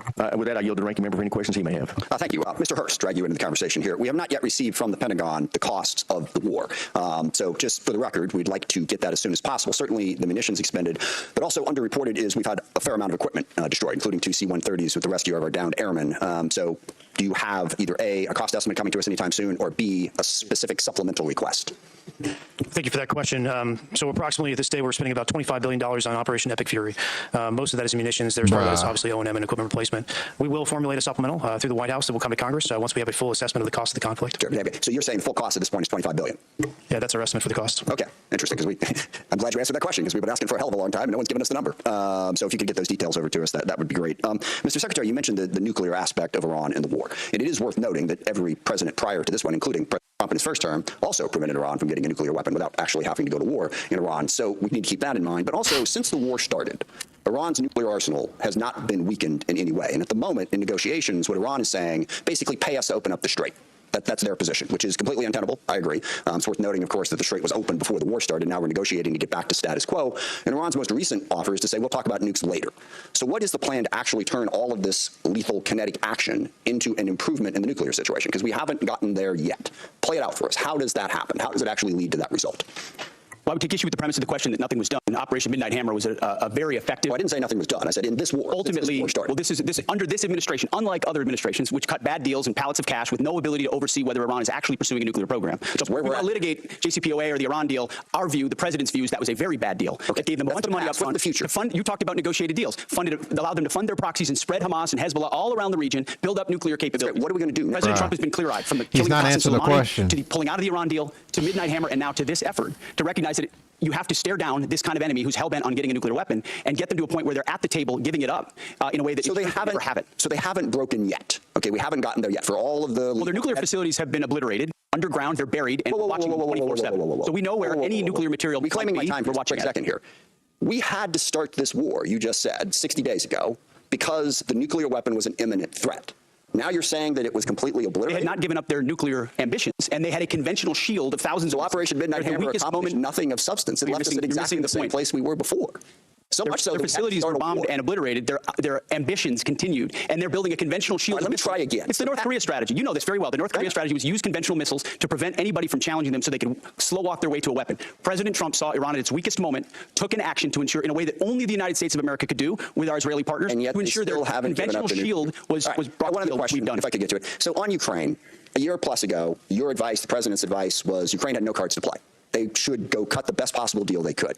Clearly that was wrong. What did you miss? What did you miss about the conflict between Russia and Ukraine that you didn't see that Ukraine was going to be capable of doing what they've done in the last 14 months? What we didn't miss, and we're here in this committee, is that Joe Biden, with no accountability, gave hundreds of billions of dollars of our weapons to Ukraine, to an outcome that never would have happened if President Trump was president. So he pulled out our. You guys don't talk about that. Ultimately, President Trump believes there's a peace deal between Russia and Ukraine. That you didn't expect Ukraine to be where they're at right now. I'm asking you, just from a strategic standpoint. I think the Ukrainians have shown great courage, and I appreciate that Europe is now paying for any weapons that we provide. All right, I yield back. Thank you. All right, now I want to remind everybody, everybody wants to get their questions, so we are going to be sticking. All right, you've been watching Pete Hegseth, the Defense Department Secretary and the Chair of the Joint Chiefs of Staff, answering questions from lawmakers on Capitol Hill. Let's bring in CBS News contributor Elliot Ackerman. He is a former CIA officer and Marine Corps veteran. It was getting pretty heated there in the clip we just played, Elliot, between Congressman Adam Smith and Pete Hegseth. What is your take on what they said? Well, I mean, I think we can see this testimony is probably going to proceed down two parallel tracks. The first track is this $1.5 trillion defense spending bill, which really addresses the changing nature of warfare and the changes that need to occur within the U.S. military. But the other track is the strategic track that is about the war in Iran. What does the end state look like? And then, as we saw in that line of questioning with Ukraine, what are the strategic decisions that the administration has sort of missed thus far? All right. The secretary has not yet been asked about specifics. You saw there, Adam Smith trying to get at the goals in this particular war. The secretary referenced Operation Midnight Hammer, which we heard from the president in the wake of that operation that Iran's nuclear ambitions have been obliterated. But then now we are told by the secretary and by others that Iran was imminently going to have a nuclear weapon. I think what the congressman was trying to get at is, which is true. Hegseth said they still had nuclear ambitions, but is a nuclear ambition enough to launch a war? Enough of a threat. Yeah, enough of an imminent threat and ambition.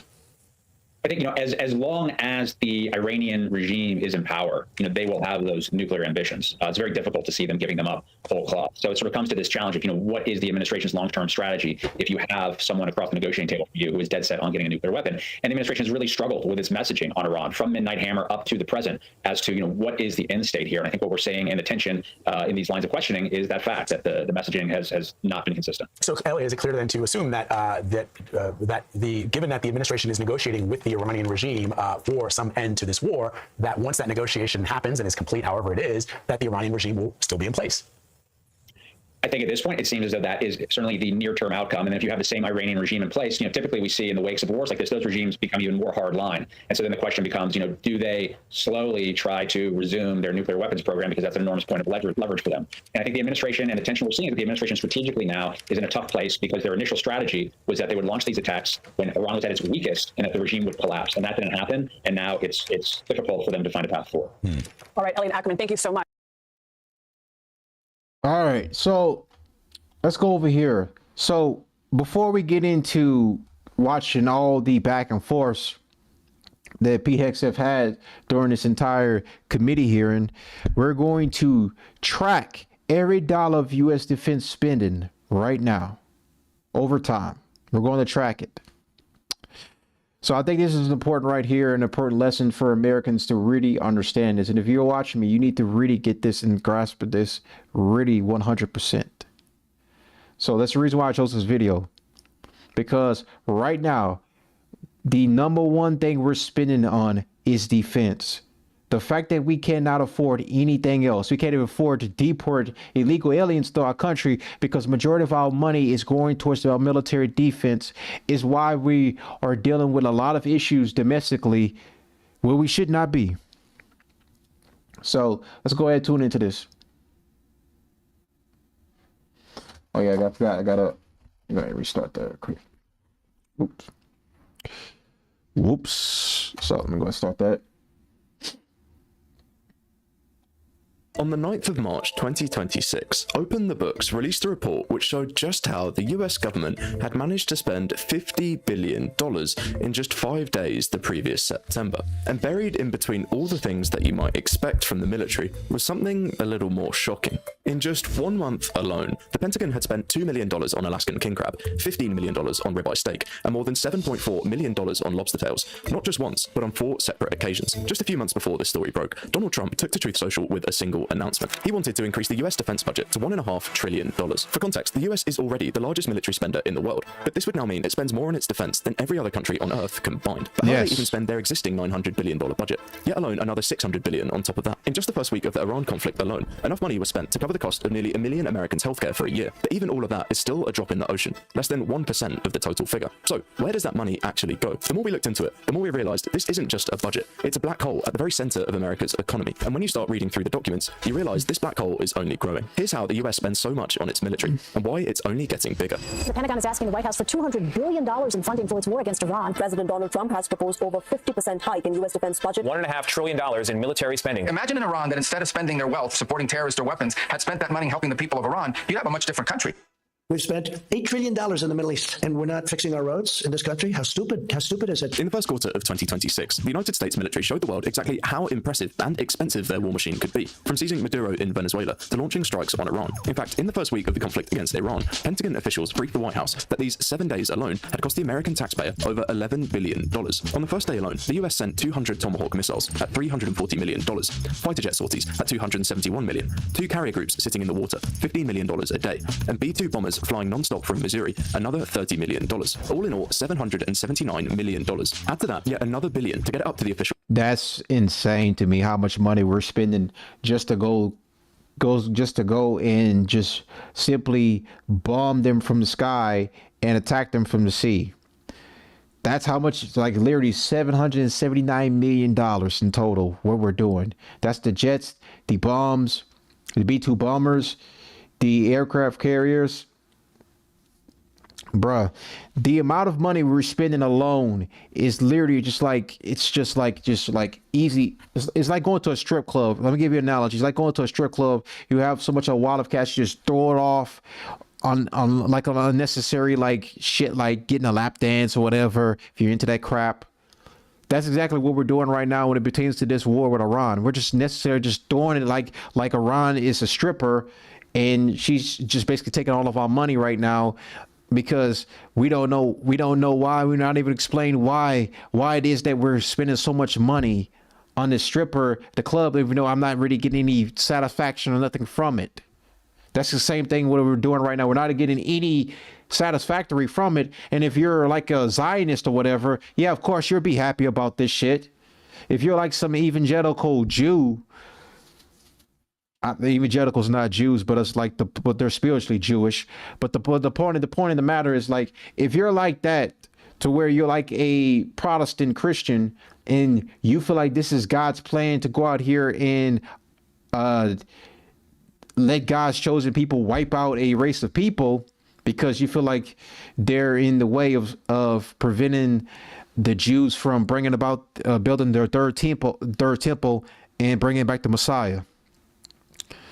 But the point of the matter is, I got off all that to talk about eschatology, Jewish eschatology. Let me get back to the point. The point of the matter is, we're throwing away a wads of cash on unnecessary military actions that were not even fully explained, and we're still not even given an actual estimation of how much we're already spending right now. We're just roughly got around how much we're spending just based off of like based off like anonymous like leakers that talk to the press. Pentagon estimate. Even then, at $1.9 billion is just 0.2% of the annual defense budget. One day of full-scale war. So where is the other 99.8% going? Well, the answer lies somewhere in here. If you go onto the now aptly named US Department of War website, click through a few pages, you land on this document, a 144-page brief, which outlines just exactly where nearly $1 trillion is being spent. So let's dive in. We're going to look at exactly how this money is being spent, and also how more money than ever is going to companies like Palantir, OpenAI, and the new nuclear arms race, as well as quite a few other trends. But as well as all of these flashy projects, the US military also spends quite a lot on other things. One of the most obvious expenses is, of course, its nearly endless supply of military bases across the globe. This is a map of the world, and every red dot is somewhere where the US military has some sort of presence. Add all of these dots up, and you're left with roughly 750 military bases outside the US, stretching everywhere from Kosovo to Turkey, to even this small atoll in the Indian Ocean, Diego Garcia, which hosts roughly 2,000 military personnel, and even comes with its own bowling alley. In fact, in each one of these red dots, there is a gym, a movie theater, all stocked with American food and American drinks, which are shipped over on a regular basis to give personnel a home away from home. This fact, as well as the infrastructure, hazard pay, and literally every other conceivable expense, means it costs nearly $100 billion a year just to fund these bases. This figure alone is more than the UK's entire military budget, and the uncomfortable truth is that this is really just the price you pay for being the global hegemon, and it's kind of the reason why campaigns like America First have been so successful, as visually, this is one of the easiest line items to see how money is being spent. All you need to do is look at a map. In reality though, this isn't even the biggest line item on the defense budget. One of the largest expenses is hiding in plain sight. The Pentagon isn't just the world's largest military force, it's the world's largest employer, landlord, and one of the largest healthcare providers all at the same time. Nearly $200 billion a year goes purely on its workforce, not just on salaries, but housing, healthcare, pensions, childcare on base, even grocery stores, things like these, which the military's own subsidized supermarkets, specifically for service members and their families. Everything a person needs to live, covered or heavily subsidized by the defense budget. Even stuff you don't really think of, like cleaning up unexploded bombs, chemical spills left on foreign soil, even disaster relief, means that before the military buys a single jet or ship, it spends nearly $352 billion just keeping the lights on, more than the entire economy of Portugal. At the end of the day, the US military is like its own business, and has running costs which are equally as mundane. What most businesses don't have, however, are things like this. Yeah. In 2026 alone, the US will spend over $200 billion on one thing, military procurement. It's things like this, the F-35 Lightning, $13 billion, $6.5 billion on ammunition, even a $2 billion request, 100 times more than the last year, on landing ships, which you could probably guess where they may be used. In this document here, which is the official program acquisition cost of weapons for 2026, if you trawl through it, as well as all of the other expenses that you would expect, there are two massive trends hidden in the paperwork, and you really see it best in this chart here. What you're looking at is the growth trajectory of every major mission area in the US military over the last decade, and the line that jumps out most is this one, shipbuilding. Spending on this has increased 141% since 2017. But take a look at these others. Space, up 379%. Missiles, up 157%. Command and control networks, up 214%. Now look at the one line that's actually flat, even declining. Ground systems, tanks, armored vehicles, the stuff you'd actually need for a land war in Europe. This is all fading. Instead, the US is quietly buying a completely different military than the one it had 10 years ago. And if you look at what's growing and what's shrinking, it tells you exactly who they think they're going to fight. But secondly, buried across almost every category is a consistent theme, a full-spectrum nuclear rearmament happening inside this document. In February 2026, the last nuclear arms control treaty between the US and Russia, START, expired. For the first time since 1972, there is now no limit on how many nuclear weapons either side can have. The United States is seizing this moment and effectively replacing its entire Russia has the most nuclear weapons, even more than we do. But we have other forms of defense than they do. So we don't even have the most nuclear weapons. Russia has more than we do. That's crazy fact, right? nuclear arsenal at the same time. Most of it was built in the 1980s and is running out of life, and the Pentagon themselves admit there is very little gap between the old stuff dying and the new stuff being ready. So when all is said and done, the revamp for this year alone will cost $60 billion.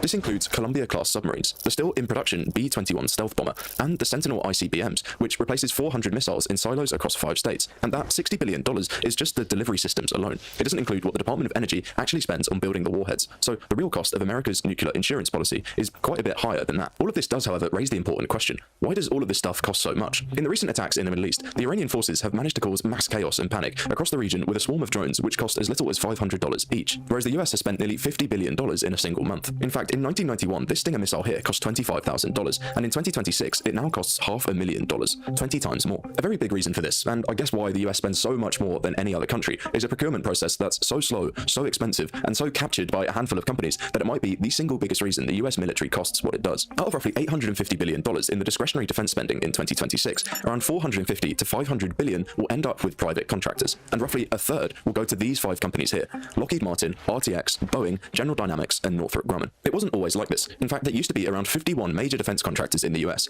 but through decades of mergers and acquisitions, that number is now 5. Which means if the Pentagon needs an F-35, there's one company on Earth that makes it: Lockheed Martin. Now, normally when we imagine a monopoly, it is a large company selling to consumers in a market that no one else can really access. Think of things like electricity or water providers. Because there is only one seller, the consumers of the product are effectively forced to pay whatever price the company asks for. And it's exactly the same dynamic that the government finds itself in when negotiating with these military contractors. Because only a couple of companies are able to produce weapons the US wants, they can basically charge whatever they want. This has led to the emergence of what is called cost-cutting contracts, the premise of which is kind of insane, and also not cost-cutting. Essentially, the government guarantees to cover whatever a project ends up costing, plus a fixed profit margin on top. So if a program runs over budget, and bear in mind they pretty much always do, the contractor doesn't absorb any of that loss, the government does. For the companies who are building these weapons, there's basically no pressure to be efficient. If anything, the incentives point in completely the opposite direction. The more expensive a project becomes, the more impressive it looks on the company books. Take the F-35 fighter jet, one of the cornerstones of the current American Air Force. When the contract was awarded in 2001, the total projected cost was around $200 billion. That has now risen to more than $2 trillion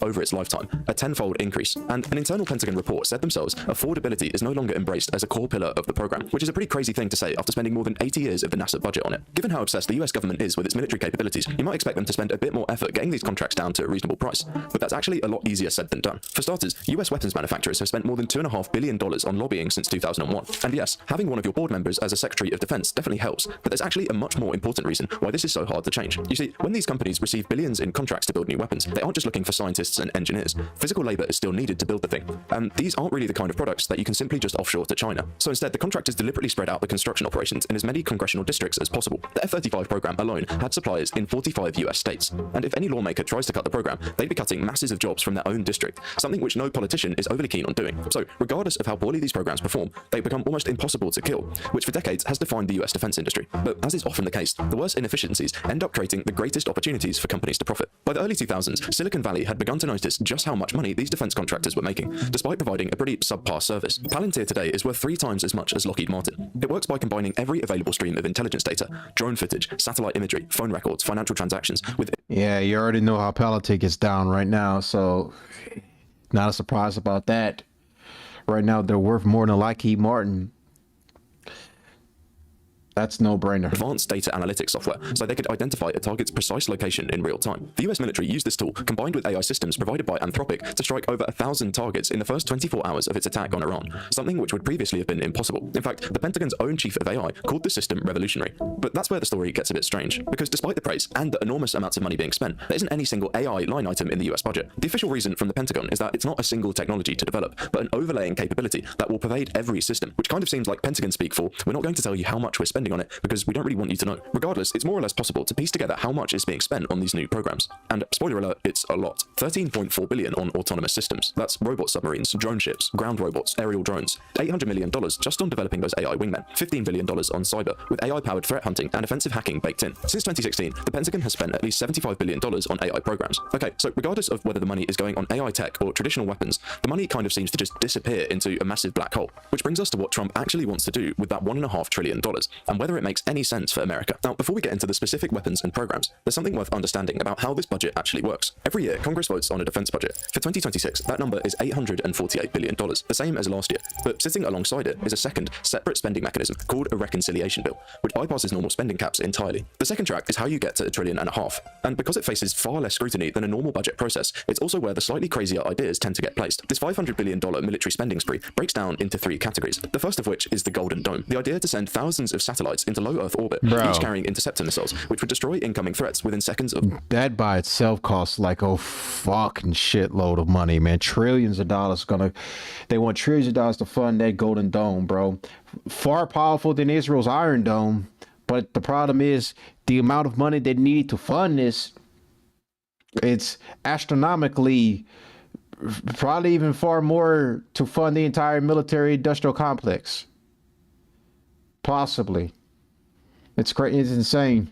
Launch. This is the kind of thing that you would see in a sci-fi movie, and quite reminiscent of the Star Wars program under Reagan in the 1980s. But MIT physicists have pointed out that defending against a full Russian or Chinese missile salvo would require hundreds of thousands of satellites in orbit, something which with today's technology is basically impossible. And even if it were theoretically possible, it would still be insanely expensive. The Congressional Budget Office puts the figure at $542 billion, but the American Enterprise, a Washington think tank, puts that figure at $3.6 trillion, more than triple the current military budget. And like we said, it's not the first time this has been tried. Reagan did something similar in the 80s, spending the equivalent of $80 billion in today's money, but it was abandoned well before deploying a single weapon. Then there's the second category of spending, which, to be fair, does hold slightly more promise. Trump has asked for a Golden Fleet, what would be called Trump-class battleships. According to the initial plans, they would be the largest surface combatant the US has ever built since World War II, weighing between 30,000 and 40,000 tons, each armed with hypersonic missiles, electromagnetic railguns, and nuclear-armed cruise missiles. The plan is to build 20 to 25 of them, but defense analysts estimate the first ship won't be commissioned before the mid-2030s at the earliest. Finally, and perhaps most importantly, an upgraded autonomous weapons program, $13.4 billion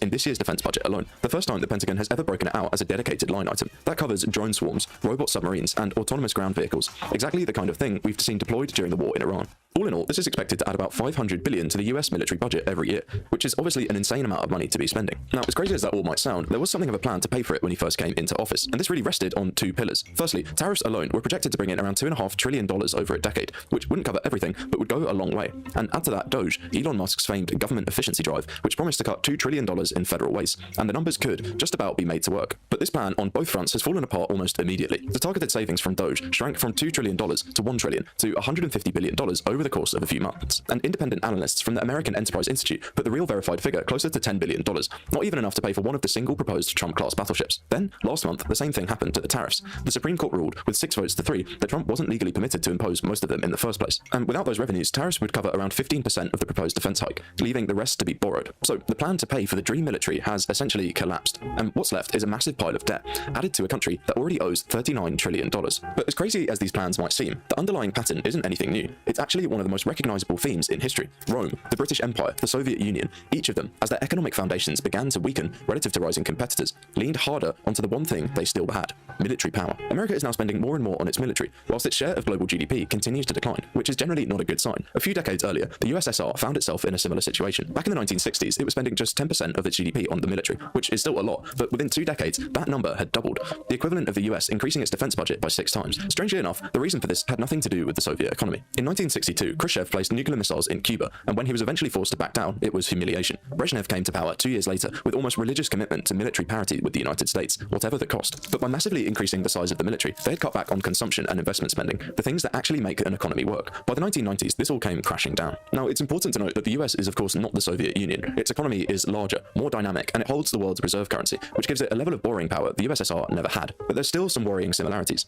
The US share of global GDP has been falling for decades, from around 40% in 1960 to roughly 24% today, as China, India, and other large economies have grown. But its share of global military spending still accounts for 40% of everything the entire world spends on its militaries, a worryingly similar trend to what we saw in the USSR decades ago. Of course, when a country's economic weight is declining relative to its rivals, military spending can serve a purpose. It can be a genuine tool of deterrence and competition, but it can also become something else, a way of projecting power a country no longer holds economically, and a way of maintaining the appearance of dominance while the underlying foundations quietly shift. But historically, it has always been the move that declining powers make when they've run out of better options, reaching for the one lever they still control. Whatever the case is for the United States, nobody truly knows, but it certainly isn't the best sign. Okay, so I wanted to show you another interesting update from the Pentagon. We've now entered an era of resource-constrained warfare, and the message is clear. Critical minerals and rare earth metals are now treated like oil in the 20th century, strategic, scarce, and weaponizable. There are currently very limited substitutes, and if you want advanced defense, you need them. The modern battlefield is no longer defined solely by troops and tanks. Instead, it's categorized by technology, AI systems, and precision weaponry. At the core of all of these lies a foundational input: critical minerals and rare earth elements. The defining conflict of this decade may start with export restrictions, and the countries that win might not be those with the strongest armies, but those with the strongest control over the materials that make those armies possible. The West is playing catch-up big time. The sponsor of today's video, North American Niobium and critical... All right, so no sponsors right now, my friend. No sponsors. There are currently 0 niobium mines in US soil, and only 1 in Canada. In fact, 90% of the global supply is controlled by Brazil. This is the most early-stage mineral industry out there, and it simply doesn't exist in North America for the most part. Mountain Pass, California is the only active rare earth mine on US soil, and processing still relies heavily on China. Just let's connect them back. All right, we back. All right. So I was about to say before I really was cut off from the connection, and people just say you could just stop trading with China right now. Bruh, China owns like literally the largest amount of rare earths in the world, and it's really hard not to do business with them. That's why instead of going in the Cold War route, which is, hate to say, it's realistically unavoidable. At the same time, we should have at least strive to have more of a friendlier relationship with China, maybe something akin to what we have with Israel. The only thing is, can we really trust the Chinese not to spy on us?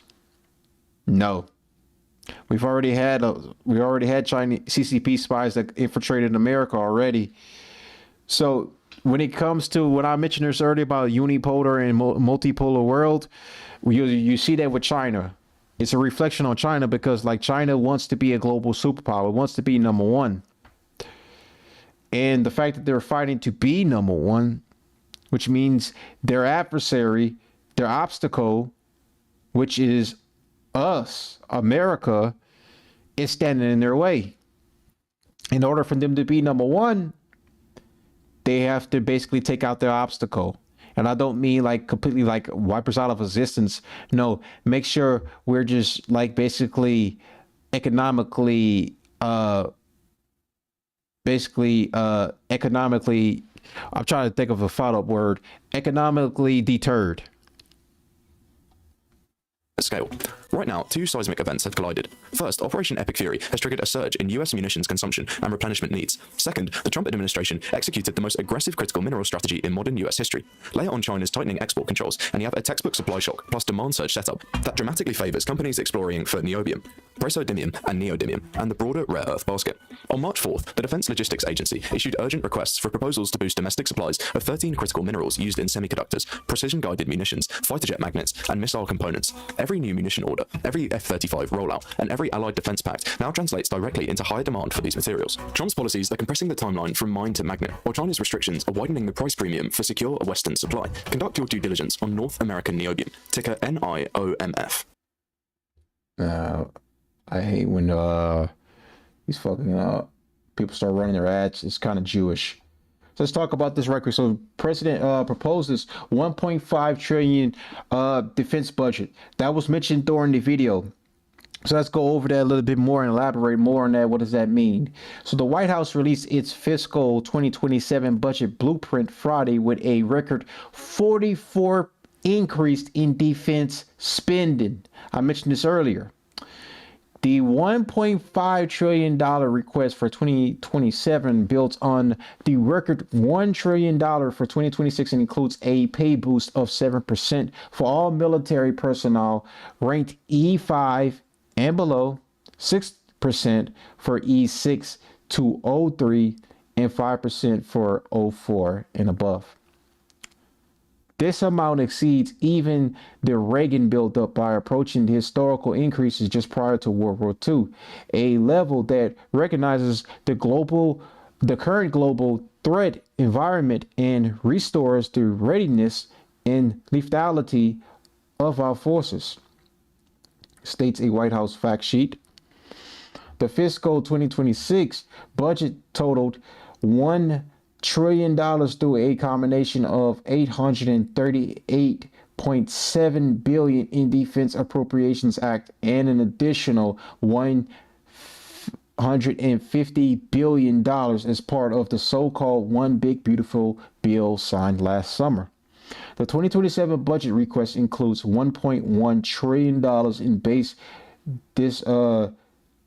discretionary budget authority specifically for the Pentagon. The White House request is seeking $350 billion approved by Congress through the reconciliation process, which would require only a simple majority to pass the Senate. The Navy will receive the biggest investment. The Air Force, which includes the Space Force, is allocated $101.2 billion, including funding for Golden Dome and moving forward with the F-47 sixth generation fighter. I don't think 101.2 billion is going to be enough to fund the Golden Dome the way that they're asking for, like space, like basically kind of like spacecrafts to space defense, basically like space aircraft defenses. Yeah, that's not going to be enough.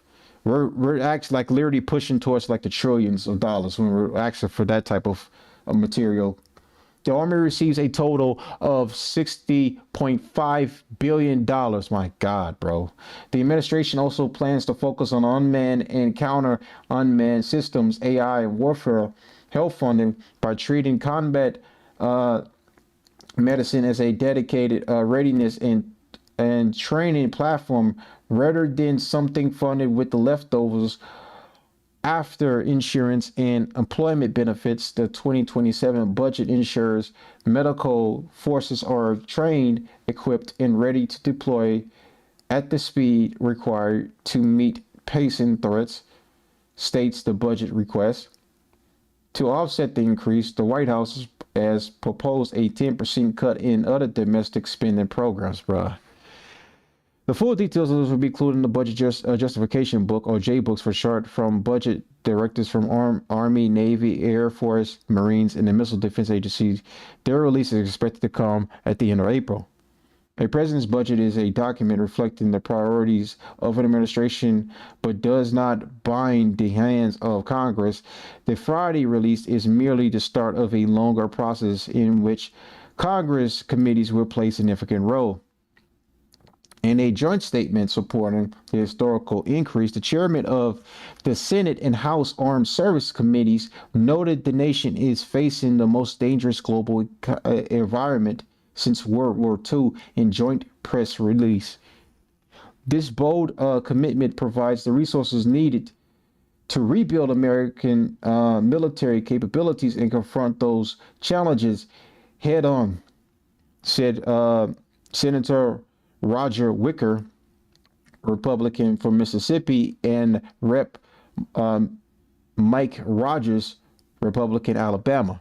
There is a spare capacity within the industry to begin producing needed capabilities in the current fiscal year. Given the long timelines associated with producing modern weapon systems, we should not wait as dangers gather, stated Senator Mitch McConnell, Republican, Kentucky, the chairman of the Senate Appropriations Defense Subcommittee. Yeah, like I mentioned before, bro, all of your tax dollars are going towards defense spending alone. That is the most that America spends its money on, is defense spending. As you can see, I'm a little bit tired. Yeah, I'm contemplating, should we probably just call it here? Because I am kind of getting a little sleepy. So, let's see, what else we got?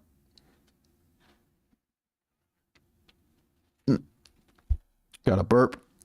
Yeah, so what I might do is I might come back on tomorrow for sure, because I was contemplating taking a day off tomorrow.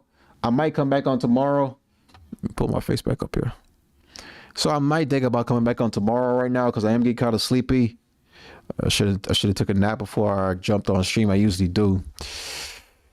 Yeah. Yeah, so I'm getting kind of sleepy right now because I think we already covered pretty much what we need to cover. And I do want to watch the... Okay, so I might jump on stream a little bit early tomorrow because I know they're supposed to have a second part of this this hearing tomorrow. I mean, this committee hearing tomorrow. So what I might do, I might cover that one live, and then right afterwards, we can watch a recap of today's hearing. That's what I might do. So I'm probably gonna get off right here, get some sleep, and I'll be back on a little bit early for you guys so we can jump in and cover both the Senate committee hearings. So till you guys have a good rest of your night. Make sure you like the video, leave a comment, let me know how you love today's show. Sorry, I'm a little bit low energy right now. I don't have an energy drink. If I had an energy drink, I would have more energy and I wouldn't be so tired. But unfortunately, I'm starting to get a little groggy while I'm looking at the screen, reading the screen. But I'm gonna get a couple of hours of rest, and I'll be back tomorrow. Even though I wasn't going to try to. Either I'm gonna go early, or we're just gonna go back at the 8 o'clock tomorrow. That's what I might. Either one. But have a good rest of your night.